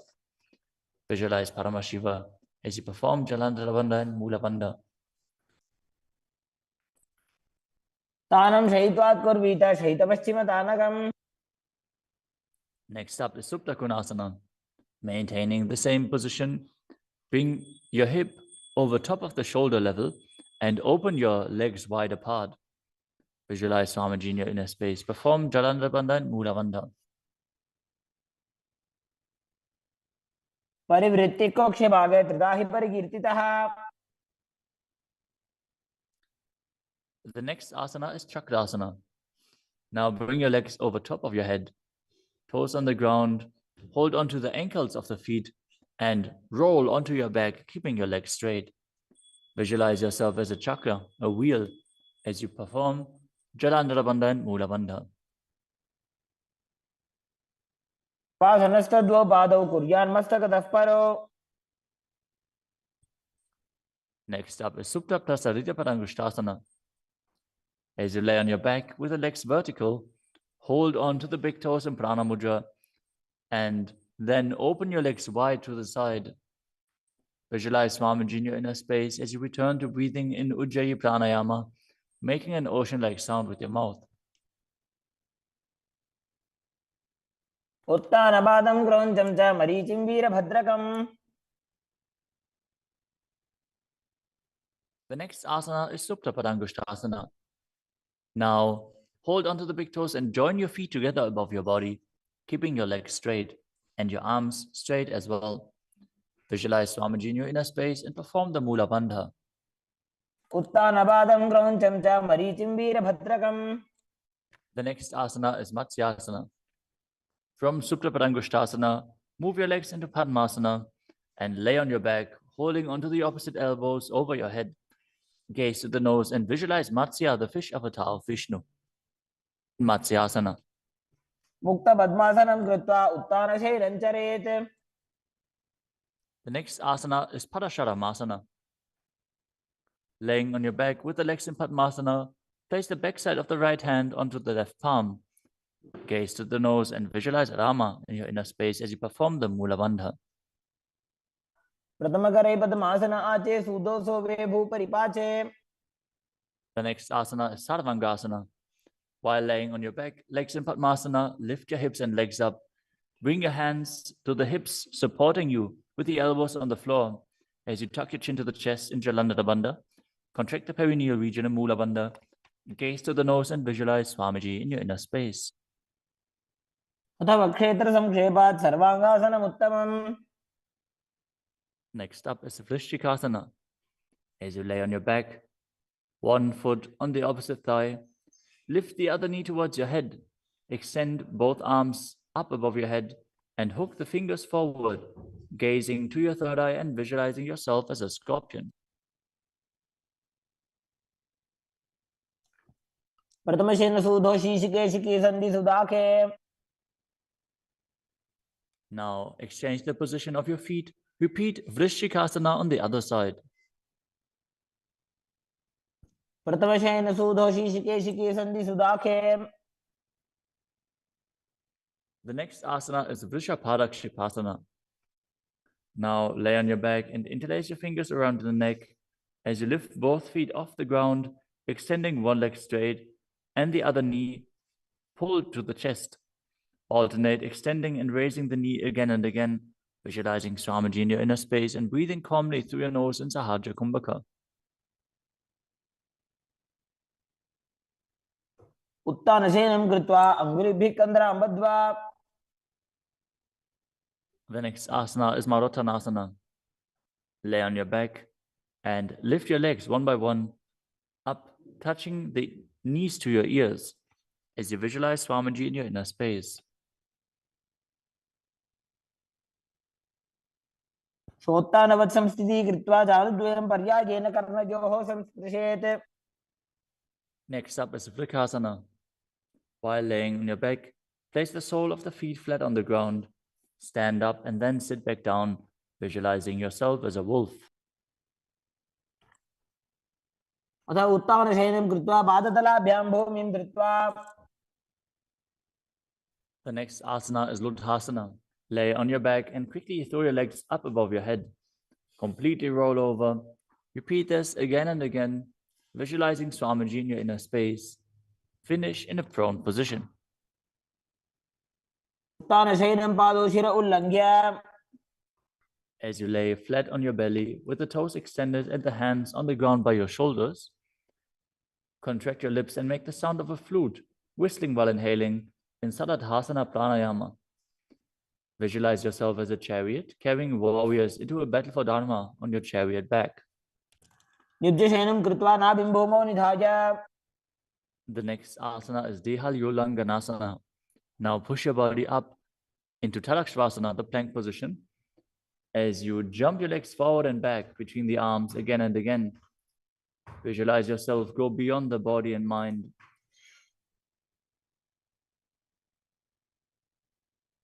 हस्तद्वयं बद्ध्वा तन्मध्यचरणद्वयम् उड्डानैव बहिरानीज्य.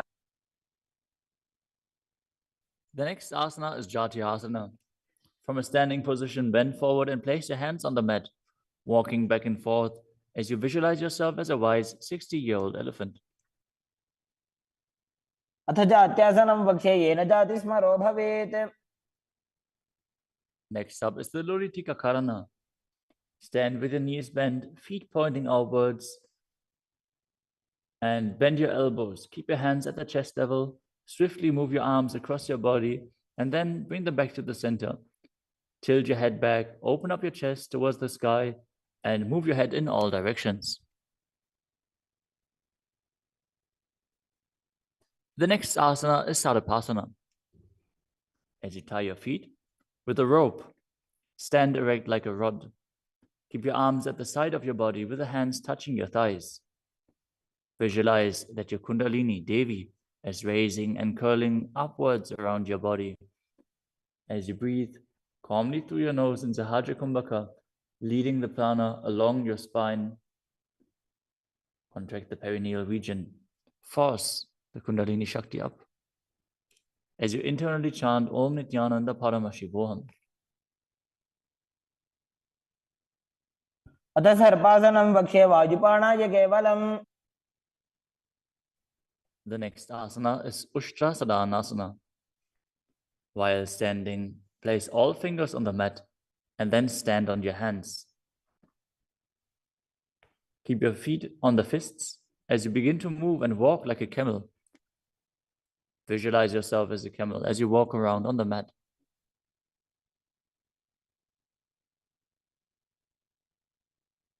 मुष्टिकनिष्ठिकाप्रदेशेन भूमौ निधाय उपरि पादतले संस्थाप्य. The next asana is Ashvasana. Maintain the same position. Walk around on the hands as you visualize yourself as a horse.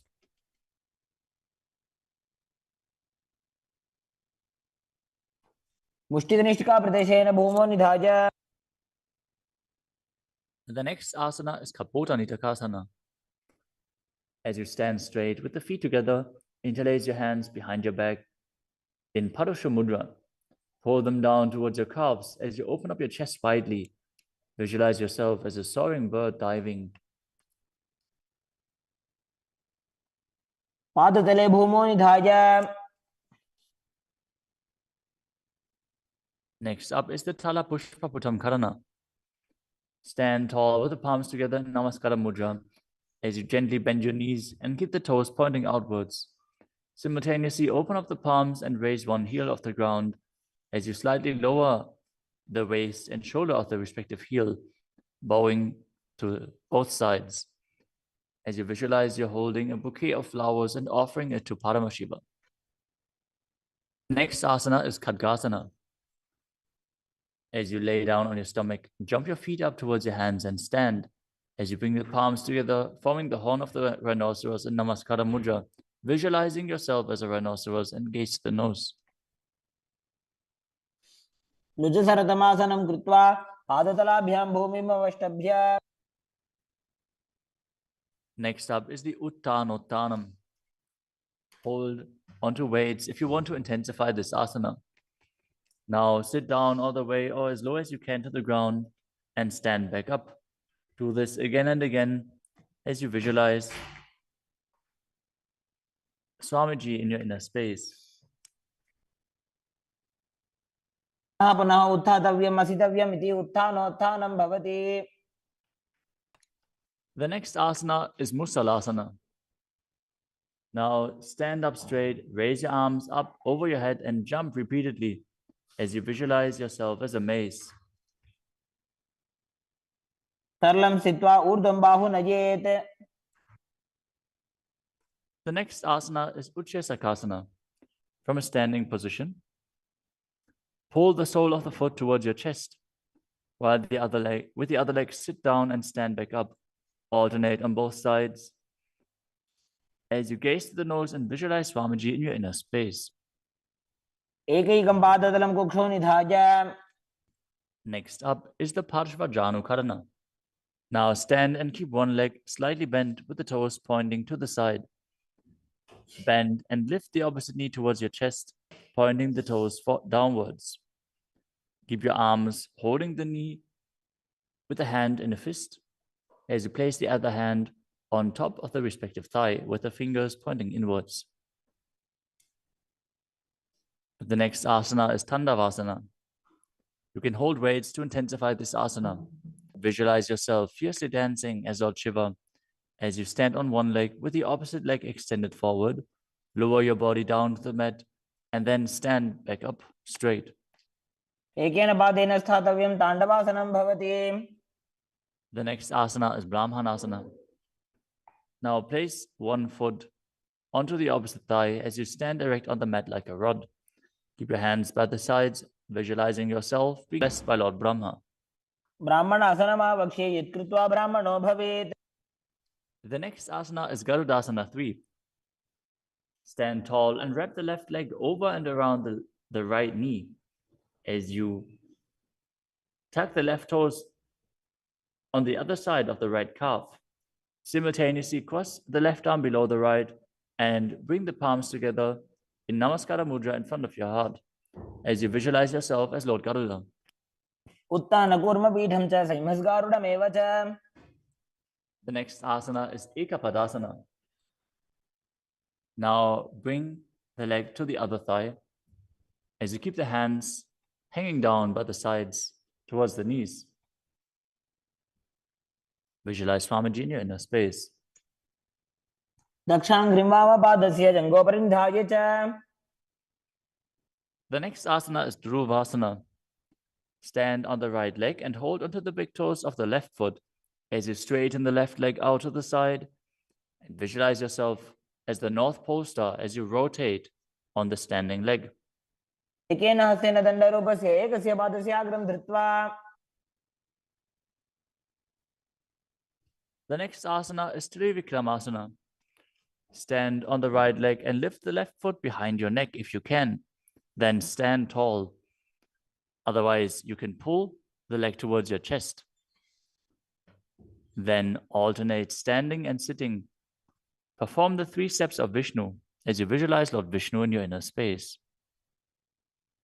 एकेन पादेन स्थातव्यम् उत्थातव्यम्. Now repeat the Parshvajanukarana on the other side.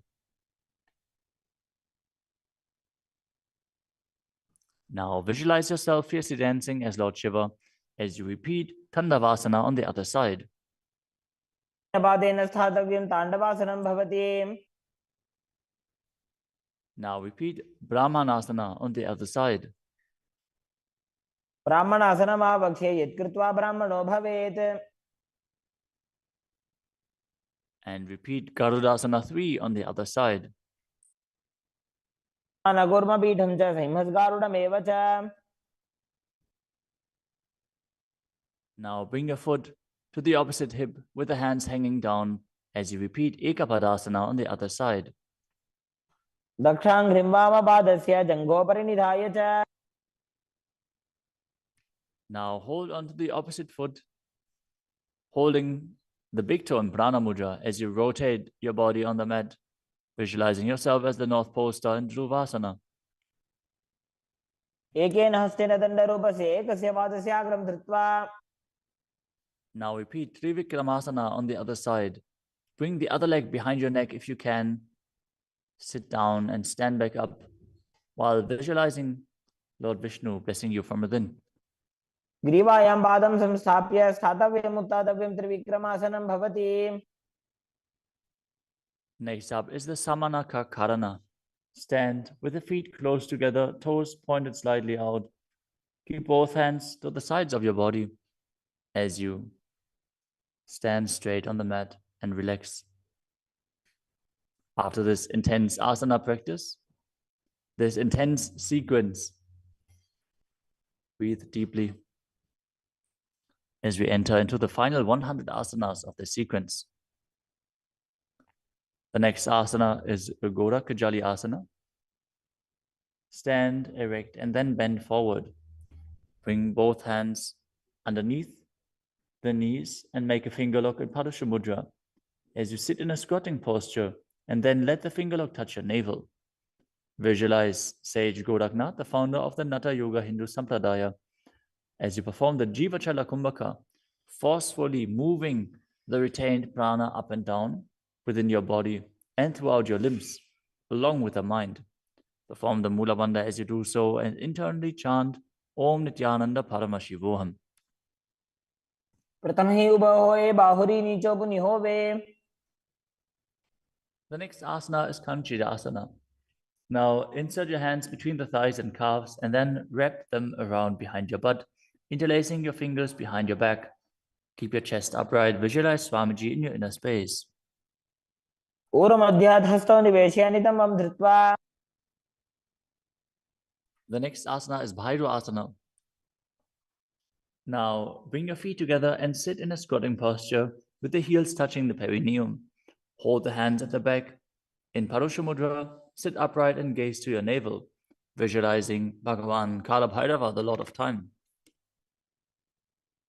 दो ऊपक की थलिया की माहिली को और मिलाई.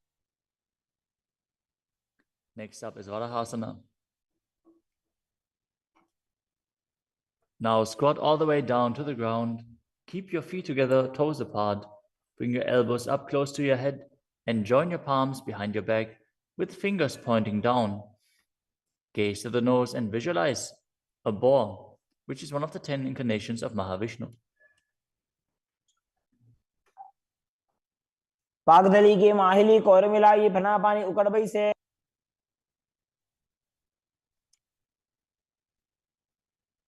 The next asana is Pripitasana. With the heels touching, bring your hips to the same level as your knees. Let your hands hang down. Hold on to the big toes in Prana Mudra as you visualize Swamiji in your inner space and perform the Mula Bandha. पार्श्वद्वयसं मील्य स्थित्वा नितंबं जानुप्रदेश आनीय. Next up is Bakasana. Now place your hands on the mat, fingers wide, and place your knees onto the back of your arms with the eyes forward. Lean forward and down, lifting your feet off the ground as you visualize yourself as a crow.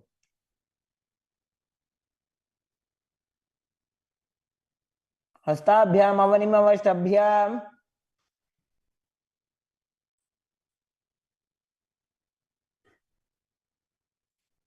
The next asana is Sushtanga Kapali Asana. Now kneel down, head on the ground with the palms spread for support. Raise your body on your head and place your legs into Padmasana as you gaze to the nose and visualize Swamiji in your inner space. आसन को गुण कपाल आछो होई. The next asana is Guptasana. Lower your body down onto the mat and sit in a kneeling position.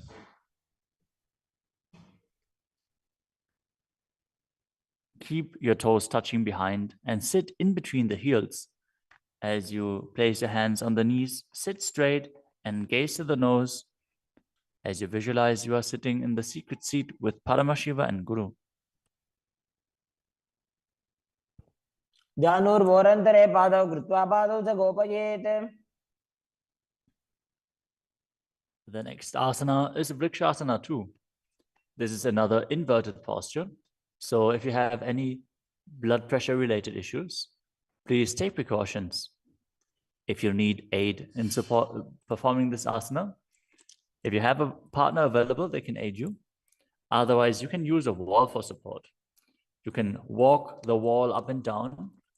This is a progression where you can increase your arm strength and finally be able to perform this asana yourself. Now, place your hands on the ground, shoulder width apart, and lift your body up straight into a handstand. Visualize you're a tree with deep roots into the ground as you breathe calmly in Sahaja Kumbhaka.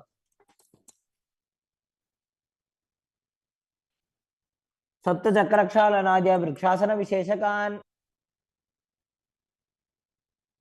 Next up is Shiva Asana. Move your hands closer together and again enter the handstand posture. Visualize Tejas energy is flowing to your third eye. As you gaze up to your third eye, the Tejas energy will rejuvenate your body. दो ऊपक जोड़ी माही Gulf मिलाए. The next asana is Matsyasana too. Now visualize yourself as a fish as you enter a plank position. Lower your body down to the mat and push it back up again and again as you engage the Mula Bandha. निब्जं शयनं कूर्परो पार्श्वभागायाम् ऊर्ध्वकृत्य. Next up is Sarpasana too. Lie prone on your belly with the hands on the hips and lift your chest to the left and right, visualizing and moving your body like a snake. शयनं कृत्वा हस्तोन्नितम्बं संस्थाप्य Next up is Nidalambanasana. Lay prone on your belly with the hands in Padma Mudra, the lotus mudra, holding onto the chin. Keep the toes pointing backwards, feet together, as you feel self-supported and completely independent. कराभ्यां पङ्कजं कृत्वा तिष्ठेत् कुर्परया सुधीः. The next asana is Chakrasana. As you lay on your stomach, place your hands flat on the mat in front. Straighten your arms and bend your knees. Bring the feet towards the upper back and lift your head and chest up, visualizing yourself as an umbrella protecting your guru from the sun rays. अर्ध्यासनवस्थित्वा हस्ततलाभ्यां भूमिं वष्टभ्य. The next asana is Vajrasana. Now sit on the knees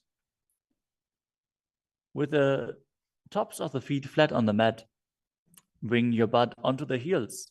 Stretch your arms out in front and place the palms facing down as you bring your forehead to the mat. Gaze to the nose. Visualize yourself as Vajra, the weapon of Indra, symbolizing your indestructibility. इदानीं गर्भिणीनां योगाभ्यासो यथा लघु. Next asana is Meshasana. Now place your hands flat on the ground, shoulder width apart, and raise your hips up high into Gajasana. Then alternate striking the ground with your hands as you experience yourself as powerful as a ram. गजासन संस्थितो एकैकं बाहुं भूमौ ताडयेत्. The next asana is Ajasana. From Gajasana position, lift your legs up into the air and slowly bring your forehead to the ground. Visualize yourself as unborn, existing for all eternity. गजासन संस्थितो पादद्वयम् अन्तराले कृत्य.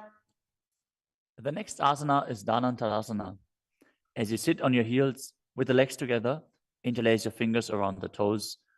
Pull the feet towards your perineum and then place your hands on the respective knees. Keep your spine straight, gaze to the nose as you visualize Swamiji in your inner space and return to breathing in Ujjayi Pranayama, making an ocean-like sound with your mouth. पूर्व विधि परिहाता की काकसीस्यो भणा शरामोडी. Next up is the Angamotanam. Interlace your fingers in front of your body and then behind you, stretching your arms forward to the sides and backwards as you give massage to various different joints and muscles within your body. Visualize Swamiji as you do so. हस्तयोः अङ्गुले बद्ध्वा हस्तयोर्मध्यात् सर्वम् अङ्गं निष्कासयित्वा. Next up is Garudasana form. Now sit on your heels in Vajrasana as you turn your feet out to the sides. Keep your thighs and knees resting on the ground. Keep your spine straight, hands on the knees. Visualize yourself as Lord Garuda, flying Lord Vishnu and Lakshmi on his back. जङ्घोरुभ्यां धरां पीड्य स्थिरकायो द्विजानुनाम्. Next up is Ananda Mandirasana. Now sit with your legs folded back, the toes pointing backwards, the knees wide, with the hands below the ankles. Keep the front of your buttocks on the ground as you gaze to your third eye and visualize yourself residing in the blissful space of a temple. अथ वक्षे वीरनाथ आनन्दमन्दिरासनम्. Next up is Mandukasana 2. Now sit with the knees wide, the feet overlapping on top of your ankles. Keep your hands underneath the knees, gaze to the nose, and visualize yourself as a frog as you perform Uddiyana Bandha and Mula Bandha. पृष्ठं सम्पीड्य गुल्फाभ्यां जान्वङ्गे सवलयाकृतिः. The next asana is Narasimhasana. As you keep your toes on the mat with the heels up and together, place your perineum on top of the heels. Keep your palms on the ground with the fingers spread wide apart, thumbs touching the base of the hand, touching the toes. Gaze to your nose, stick your tongue out and exhale forcefully. Visualize Narasimha, one of the 10 avatars of Vishnu, as you perform the Mula Bandha. द्वौ भणा पाणि होय वैसे AD Mailer कुदानि वैसे. The next asana is Vishrakasana. Sit on the toes and place your perineum on the heels as you separate your knees and place them on the ground. Make a hollow of your palms and place it on your mouth. Keep your thumbs under the teeth and close your lips. Gaze to your nose. Inhale through the right nostril and exhale through your mouth as per your capacity in Vishraka Pranayama. Visualize yourself as Devi, presiding over any and all minuscule fears you might have.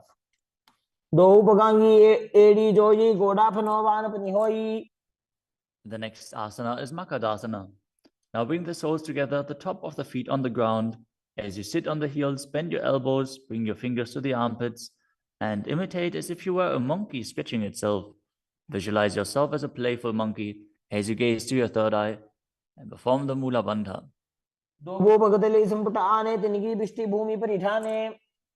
The next asana is Vajrasangarasana. Stand on the toes with the soles of the feet together. Sit on the heels, keep your knees wide and off the floor. Hold your elbows behind your back as you gaze to the nose. Embody a diamond-like strength for yourself and your Sangha, your spiritual community.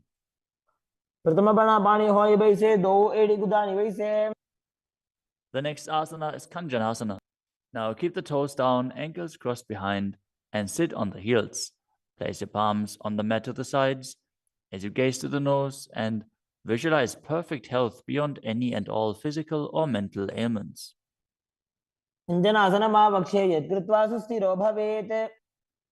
The next asana is Kurmasana, the turtle posture.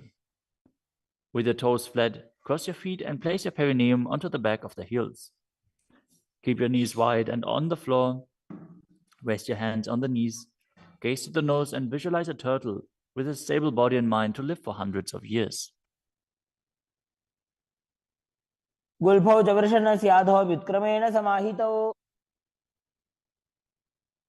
The next asana is Yogasana. With the toes flat, cross your feet and place your perineum onto the back of the heels. Gaze to your nose and visualize Swamiji in your inner space.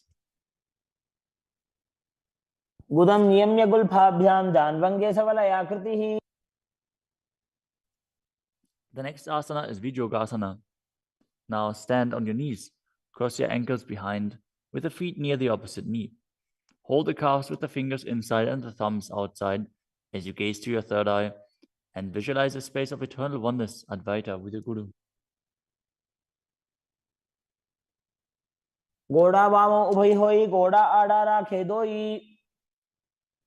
The next asana is Ushtrasana 2. In a kneeling position, bend backwards, hold your ankles with your hands and keep your arms straight. Push your hips forward and tilt your head back as you visualize yourself as a camel.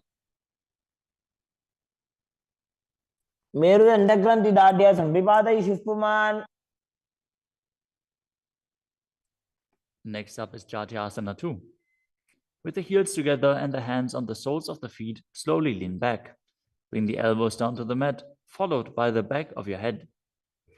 Gaze to the nose and experience yourself as a lotus blooming.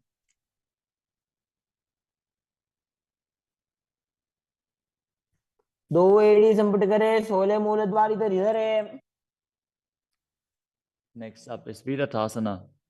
Sit on the knees with the thighs and calves together. Lean back and touch your back to the ground. Then rise back up. Do this again and again as you visualize the healing and liberation of all causal, subtle forms of your body. Gaze to the nose and perform the Mula Bandha.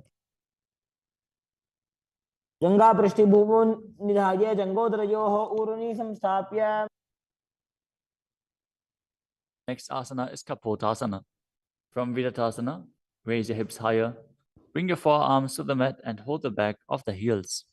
As you bring your head in between the feet, visualize yourself as a beautiful dove and perform the Mula Bandha.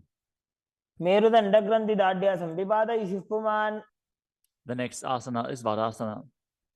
Now stand upright on the knees with the toes tucked. Hold your arms with opposite hands and gaze to the nose. This is the boon-fulfilling posture. Receive your boon from Paramashiva.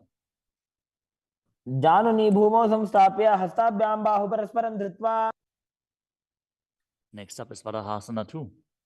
Keep your knees together, toes tucked behind.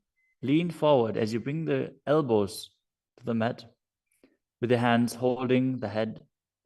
Rest your buttocks on the heels and visualize yourself as Varaha, the boar incarnation of Mahavishnu. सूर्यं चन्द्रं भेदनानि आसनानि निकथ्यते. The next asana is Mundasana. This is another inverted posture. Use a wall for support if needed. Now kneel down, place your elbows on the mat, shoulder width apart. Interlace your fingers and place your head onto the mat, supporting it with both hands. Walk your feet forward until your hips align with the shoulders and then raise your legs straight up. Be stable. Gaze to the nose. Visualize yourself as a lopped tree as you breathe calmly through your nose in Sahadra Kumbhaka in Mundasana. अधो मुण्डासनं वक्षे सर्वेषां प्राणिनां सुखम्. Next asana is Andhasana. In a kneeling position, place your head in between the knees and the elbows outside of the knees. Hold your head with both hands, gaze to the nose, and visualize Swamiji in your inner space as you breathe through your mouth and perform the Mula Bandha. प्रथम पगदली समठारावे कोरमा हिली उभे मिलावे.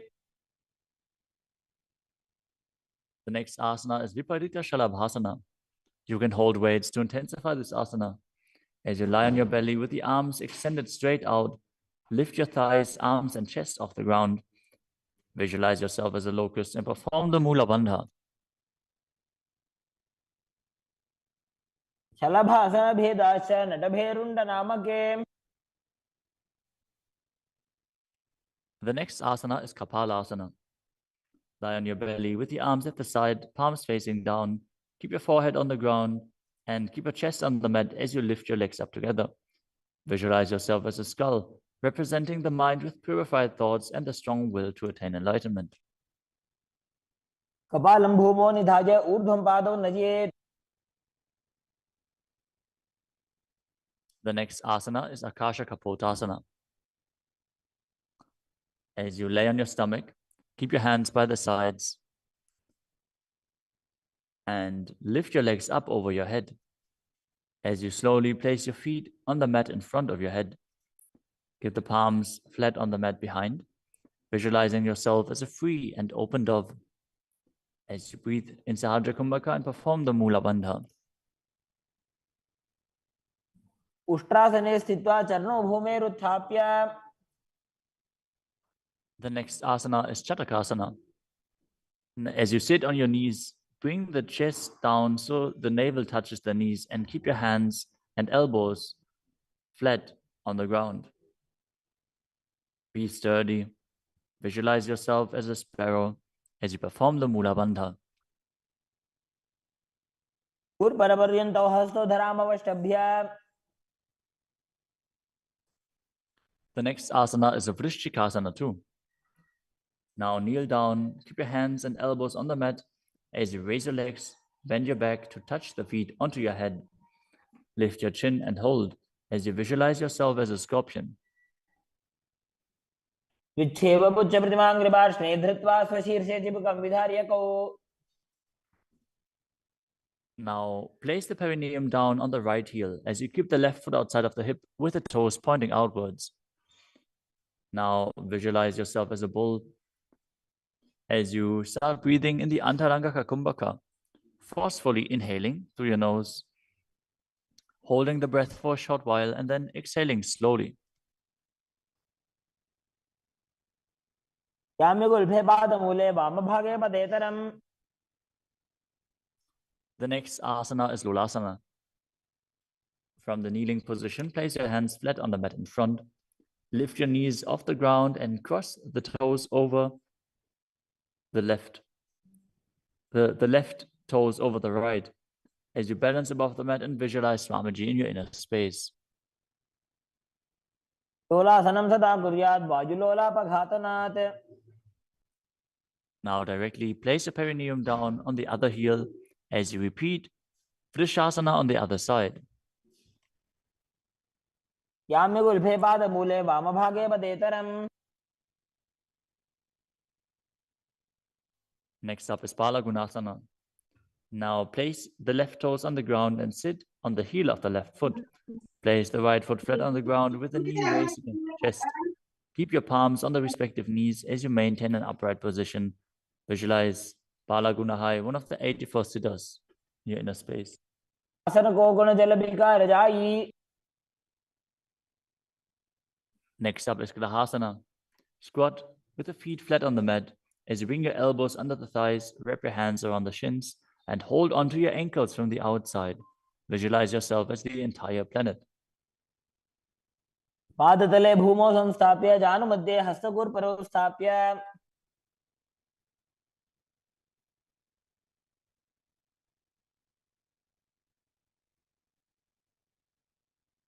Next up is Balagunasana on the other side. Visualize Balagunahai, one of the 84 siddhas in your inner space. आसन को गुण जल विकार जाई.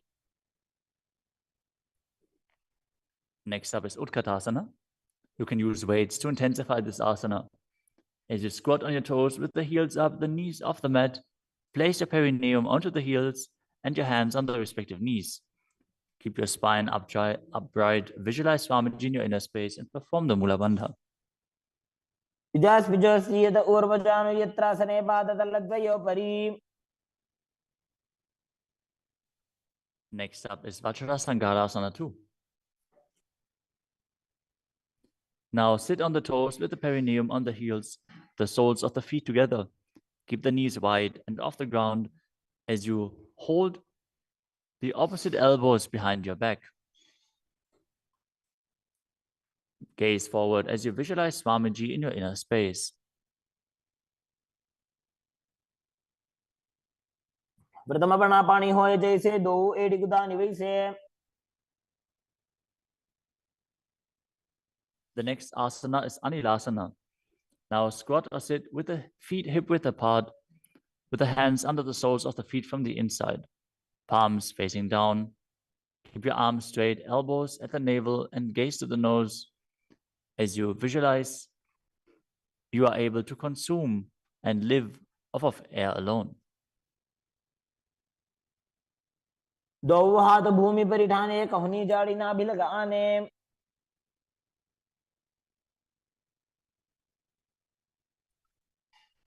Next up is Padukasana. Now place the back of your hands on the mat with the fingers facing towards your body. Step the feet on top of the hands with your hands wrapped around the feet like a shoe. Start walking around on your mat as you visualize you're wearing padukas walking across India. हस्ततलयोः पादतले कृत्वा.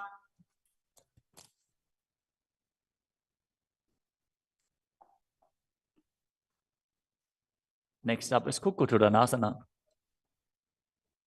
Now place your palms on the mat, raise both feet upwards into the air, and let them fall back down. Do this again and again as you visualize yourself as a rooster. हस्ततले भूमौ कृत्वा पादतले च ऊर्ध्वमुड्डानं कृत्वा. Next up is Viparita Nrityasana. Now place your hands on the mat and raise your legs upwards into a handstand.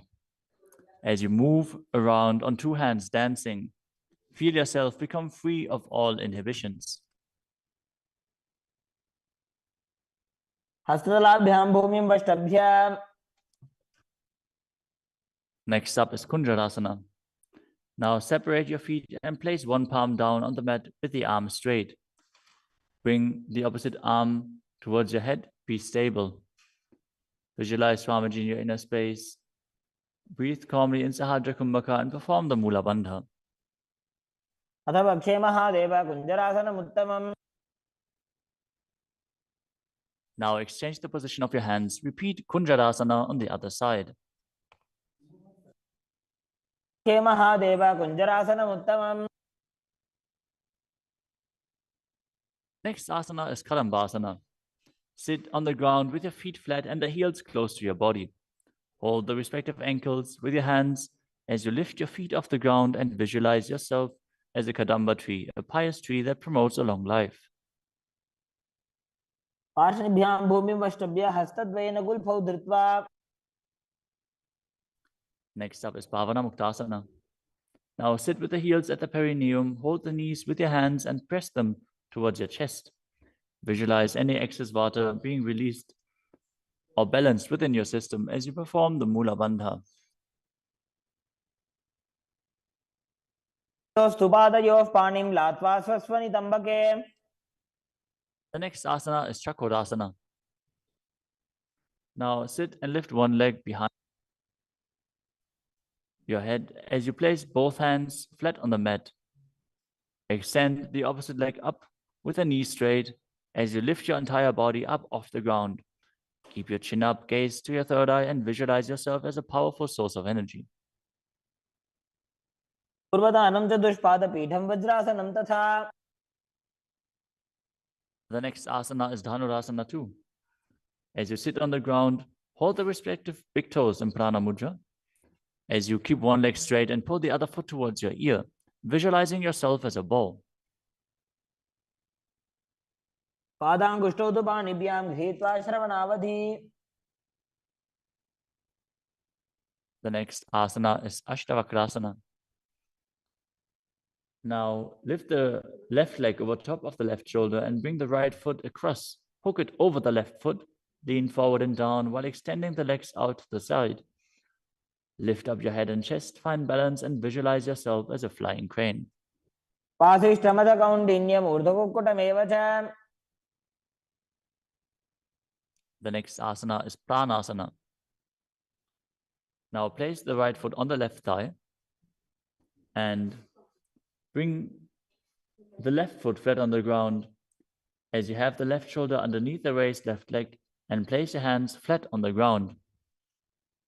Press the right knee down with the right hand as you gaze to your third eye and visualize you're immortal and able to exist solely from prana.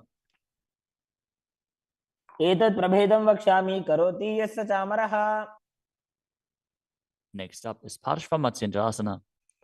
Now keep one leg bent on the ground with a foot at the opposite hip and bring the other leg over top as you twist your body around the raised knee and interlace your hands below the raised knee.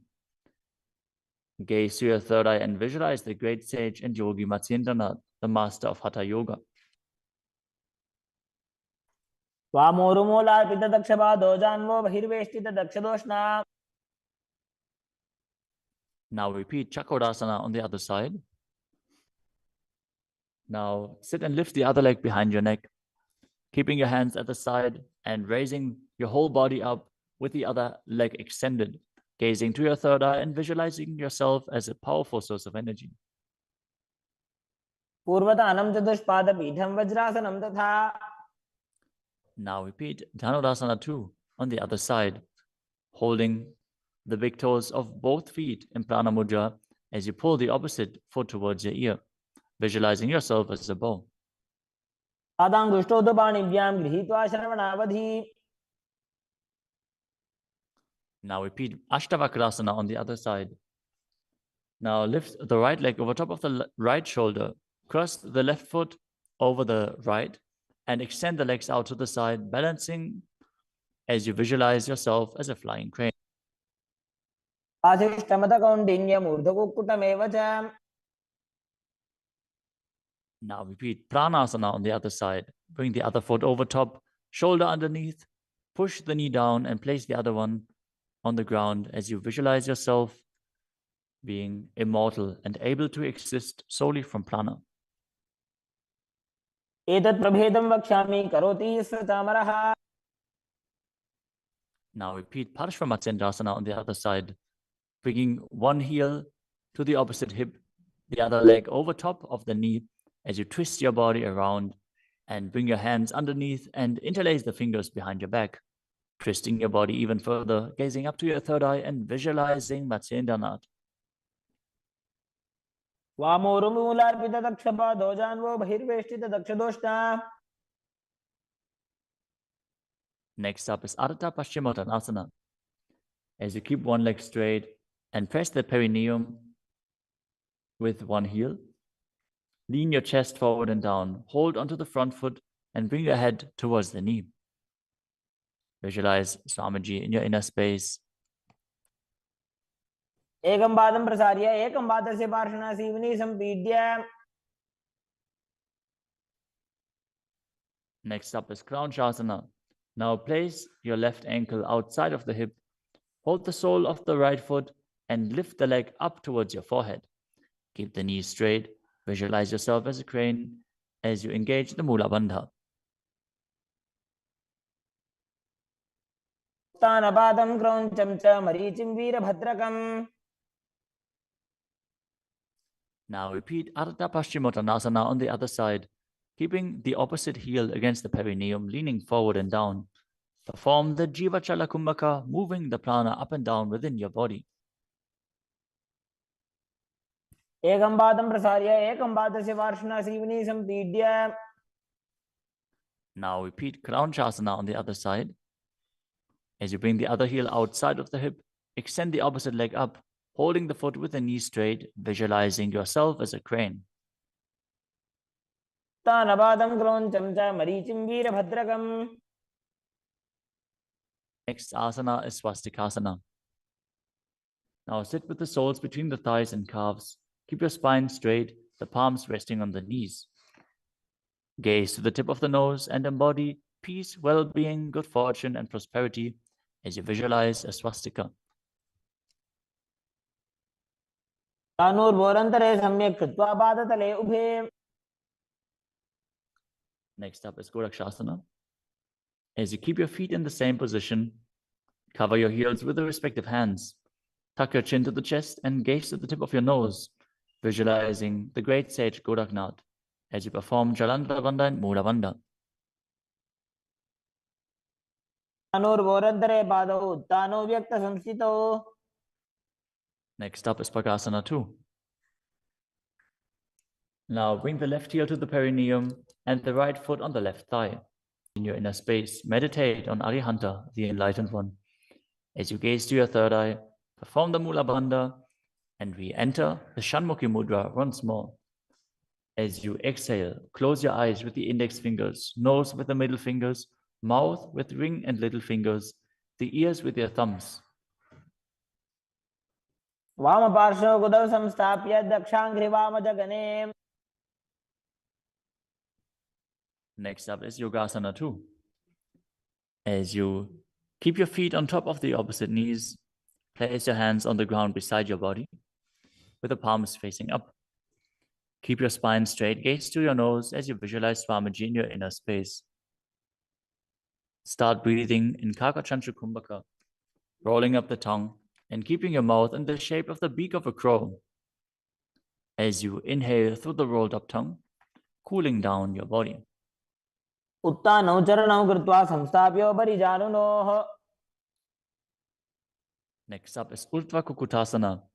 Now rotate your hands next to your body and push your body off the mat, visualizing yourself as a rooster.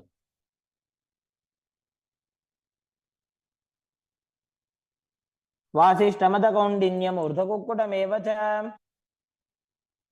Next up is Siddha Haratali Asana. From Padmasana, insert both hands through the knees and place them on the mat.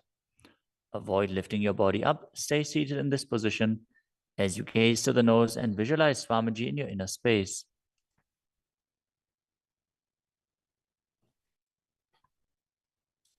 प्रथम पद्मासन को करे हस्तदो गोकोडासन धरे. Next up is Hamsasana. From Padmasana, lift your body off the ground as you gaze to your third eye and visualize yourself as an elegant swan. कुक्कुटासने स्थित्वा स्कन्धपर्यन्तं मूरोनि नीत्वा. Next up is Karmukasana. From Padmasana, place your hands between the thighs and calves. Lean forward and while sitting, reach your hands behind your body in Parasha Mudra.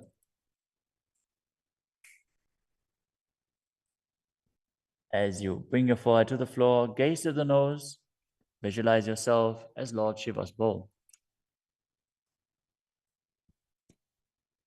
प्रथम पद्मासन को करे घोड़ासन दिमाही करी धरे. The next asana is Kurmasana 2. Sitting in Padmasana, lift your knees and insert both hands through the thighs and calves. As you bend your elbows and hold onto the respective shoulders with your hands, visualize yourself as a turtle, having a stable body and mind to live for hundreds of years. बाईजंग पर दक्षिण बावा दाईजंग पर बाईं ल्यावा. The next asana is Granthi Bedasana. From Padmasana, insert both hands through the thighs and calves. Bend your elbows, hold the respective shoulders, tuck your chin to the chest, gaze at the nose and rejoice, knowing you're in Shiva's secret knot posture. अथ वक्षे नीलकंठा ग्रन्थिभेदासनं शुभम्.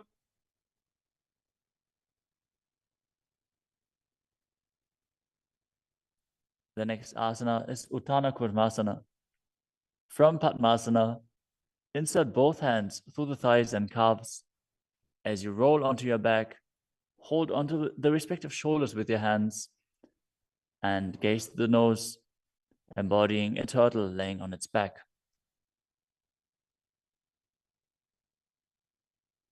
कुक्कुटासन बन्धस्थं कराभ्यां धृतगन्धरम्.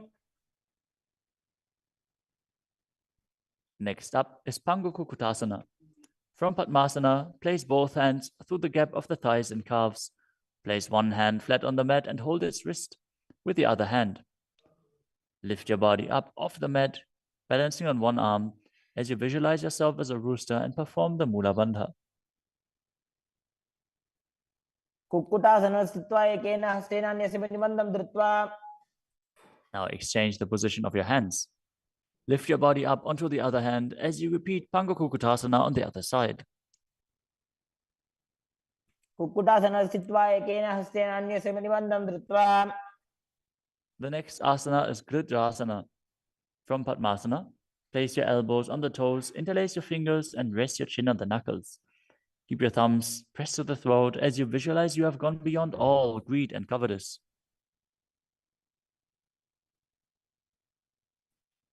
जानोर्भोरन्तरे पादौ उत्तानो व्यक्तसंस्थितौ. Next up is Padmasana 3. From Padmasana, hold one hand over the other with the palms facing upwards. Keep your spine straight, gaze to the nose, and visualize Swamiji in your inner space as you perform Mahamudra Bandha. All three bandhas engaged. उत्तानौ चरणौ विधाय विधिवत् शक्तिस्थितौ योगिरात्. Next up is Padmasana 4. From Padmasana, place your palms on top of the knees. Keep your spine straight, gaze to the nose, engage the Mula Bandha, and visualize Paramashiva in your inner space. एतत् पद्मासनं कुर्यात् प्राणवायु प्रसिद्धये.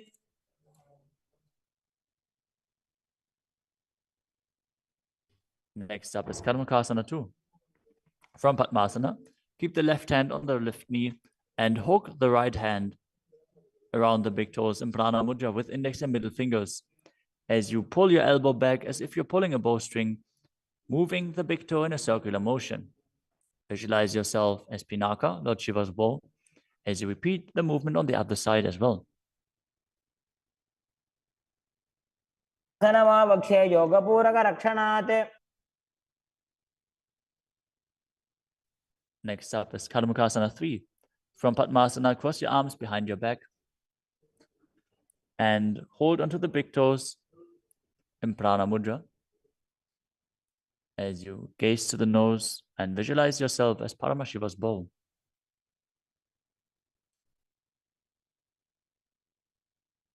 आसनमाक्षित्य उदरे पूरयेत् सुखम्. Next up is Dridhasana. Now maintain Karmakasana 3.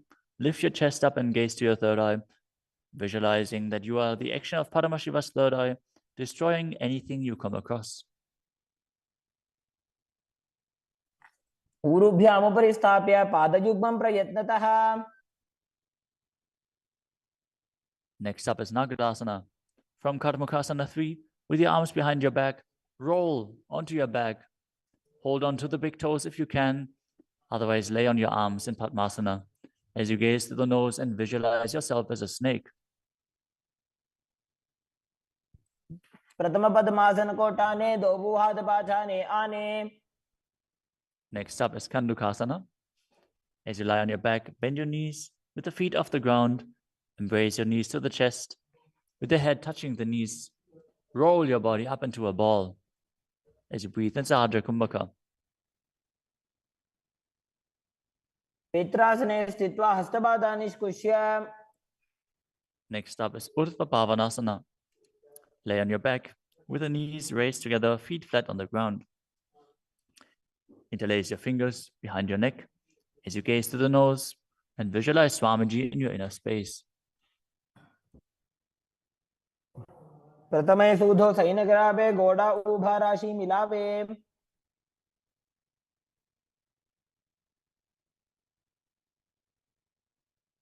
Next up is Marakata Pitasana.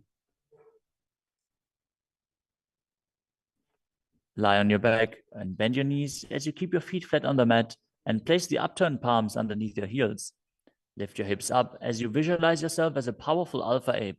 Perform the Murcha Kumbhaka with Jalandhara Bandha and Mula Bandha engaged. उत्तानशयनं पादतले उत्तानहस्तयोः स्थापयेत्.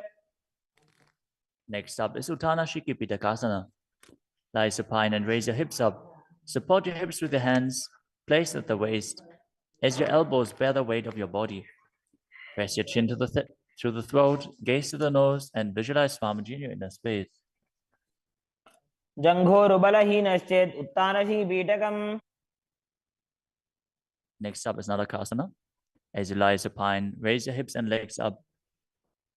Bring your hands to the lower back for support if needed, but then place your elbows and hands flat on the mat below. Balance as you visualize traversing Naraka, hell unscathed. ग्रीवाकण्ठेन भूमिं विष्टम्भ. Next up is Tiryanokasana. From Nadakasana, bring your hands to the lower back and keep your elbows on the mat. Raise your legs up vertically and slowly lower and angle them down, keeping your core engaged. Visualize your abode crossing the ocean of samsara. नौकावत् स्थित्वा ऊर्ध्वं पादाग्रद्वयं नजेत्. The next asana is Dvajasana. Now bring your arms back flat on the mat. Keep your legs straight as a flagpole as you visualize yourself as the Kailasa flag, respected across all nations. प्रियन् नौकावत् ग्रीवा पृष्ठगोर्परैः भूमिं वष्टभ्य. Now gently lower your body down to the mat as you lie supine. Contract the perineal region and pull the Kundalini Shakti up your spine, performing the Shakti Chalan Mudra. Bring it up to the Brahmarandha.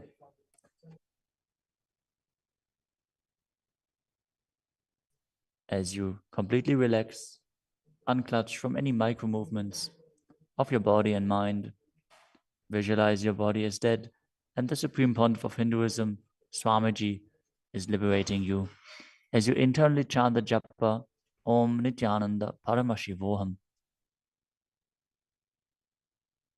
उत्तानं शववद्भूमौ शयनं तोषवासनं शवासनं श्रमहरं चित्तविश्रान्तिकारणम्.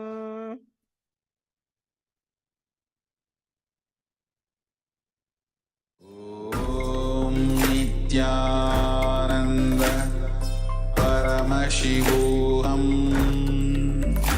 ॐ नित्यानन्द परमशिवोऽहम्.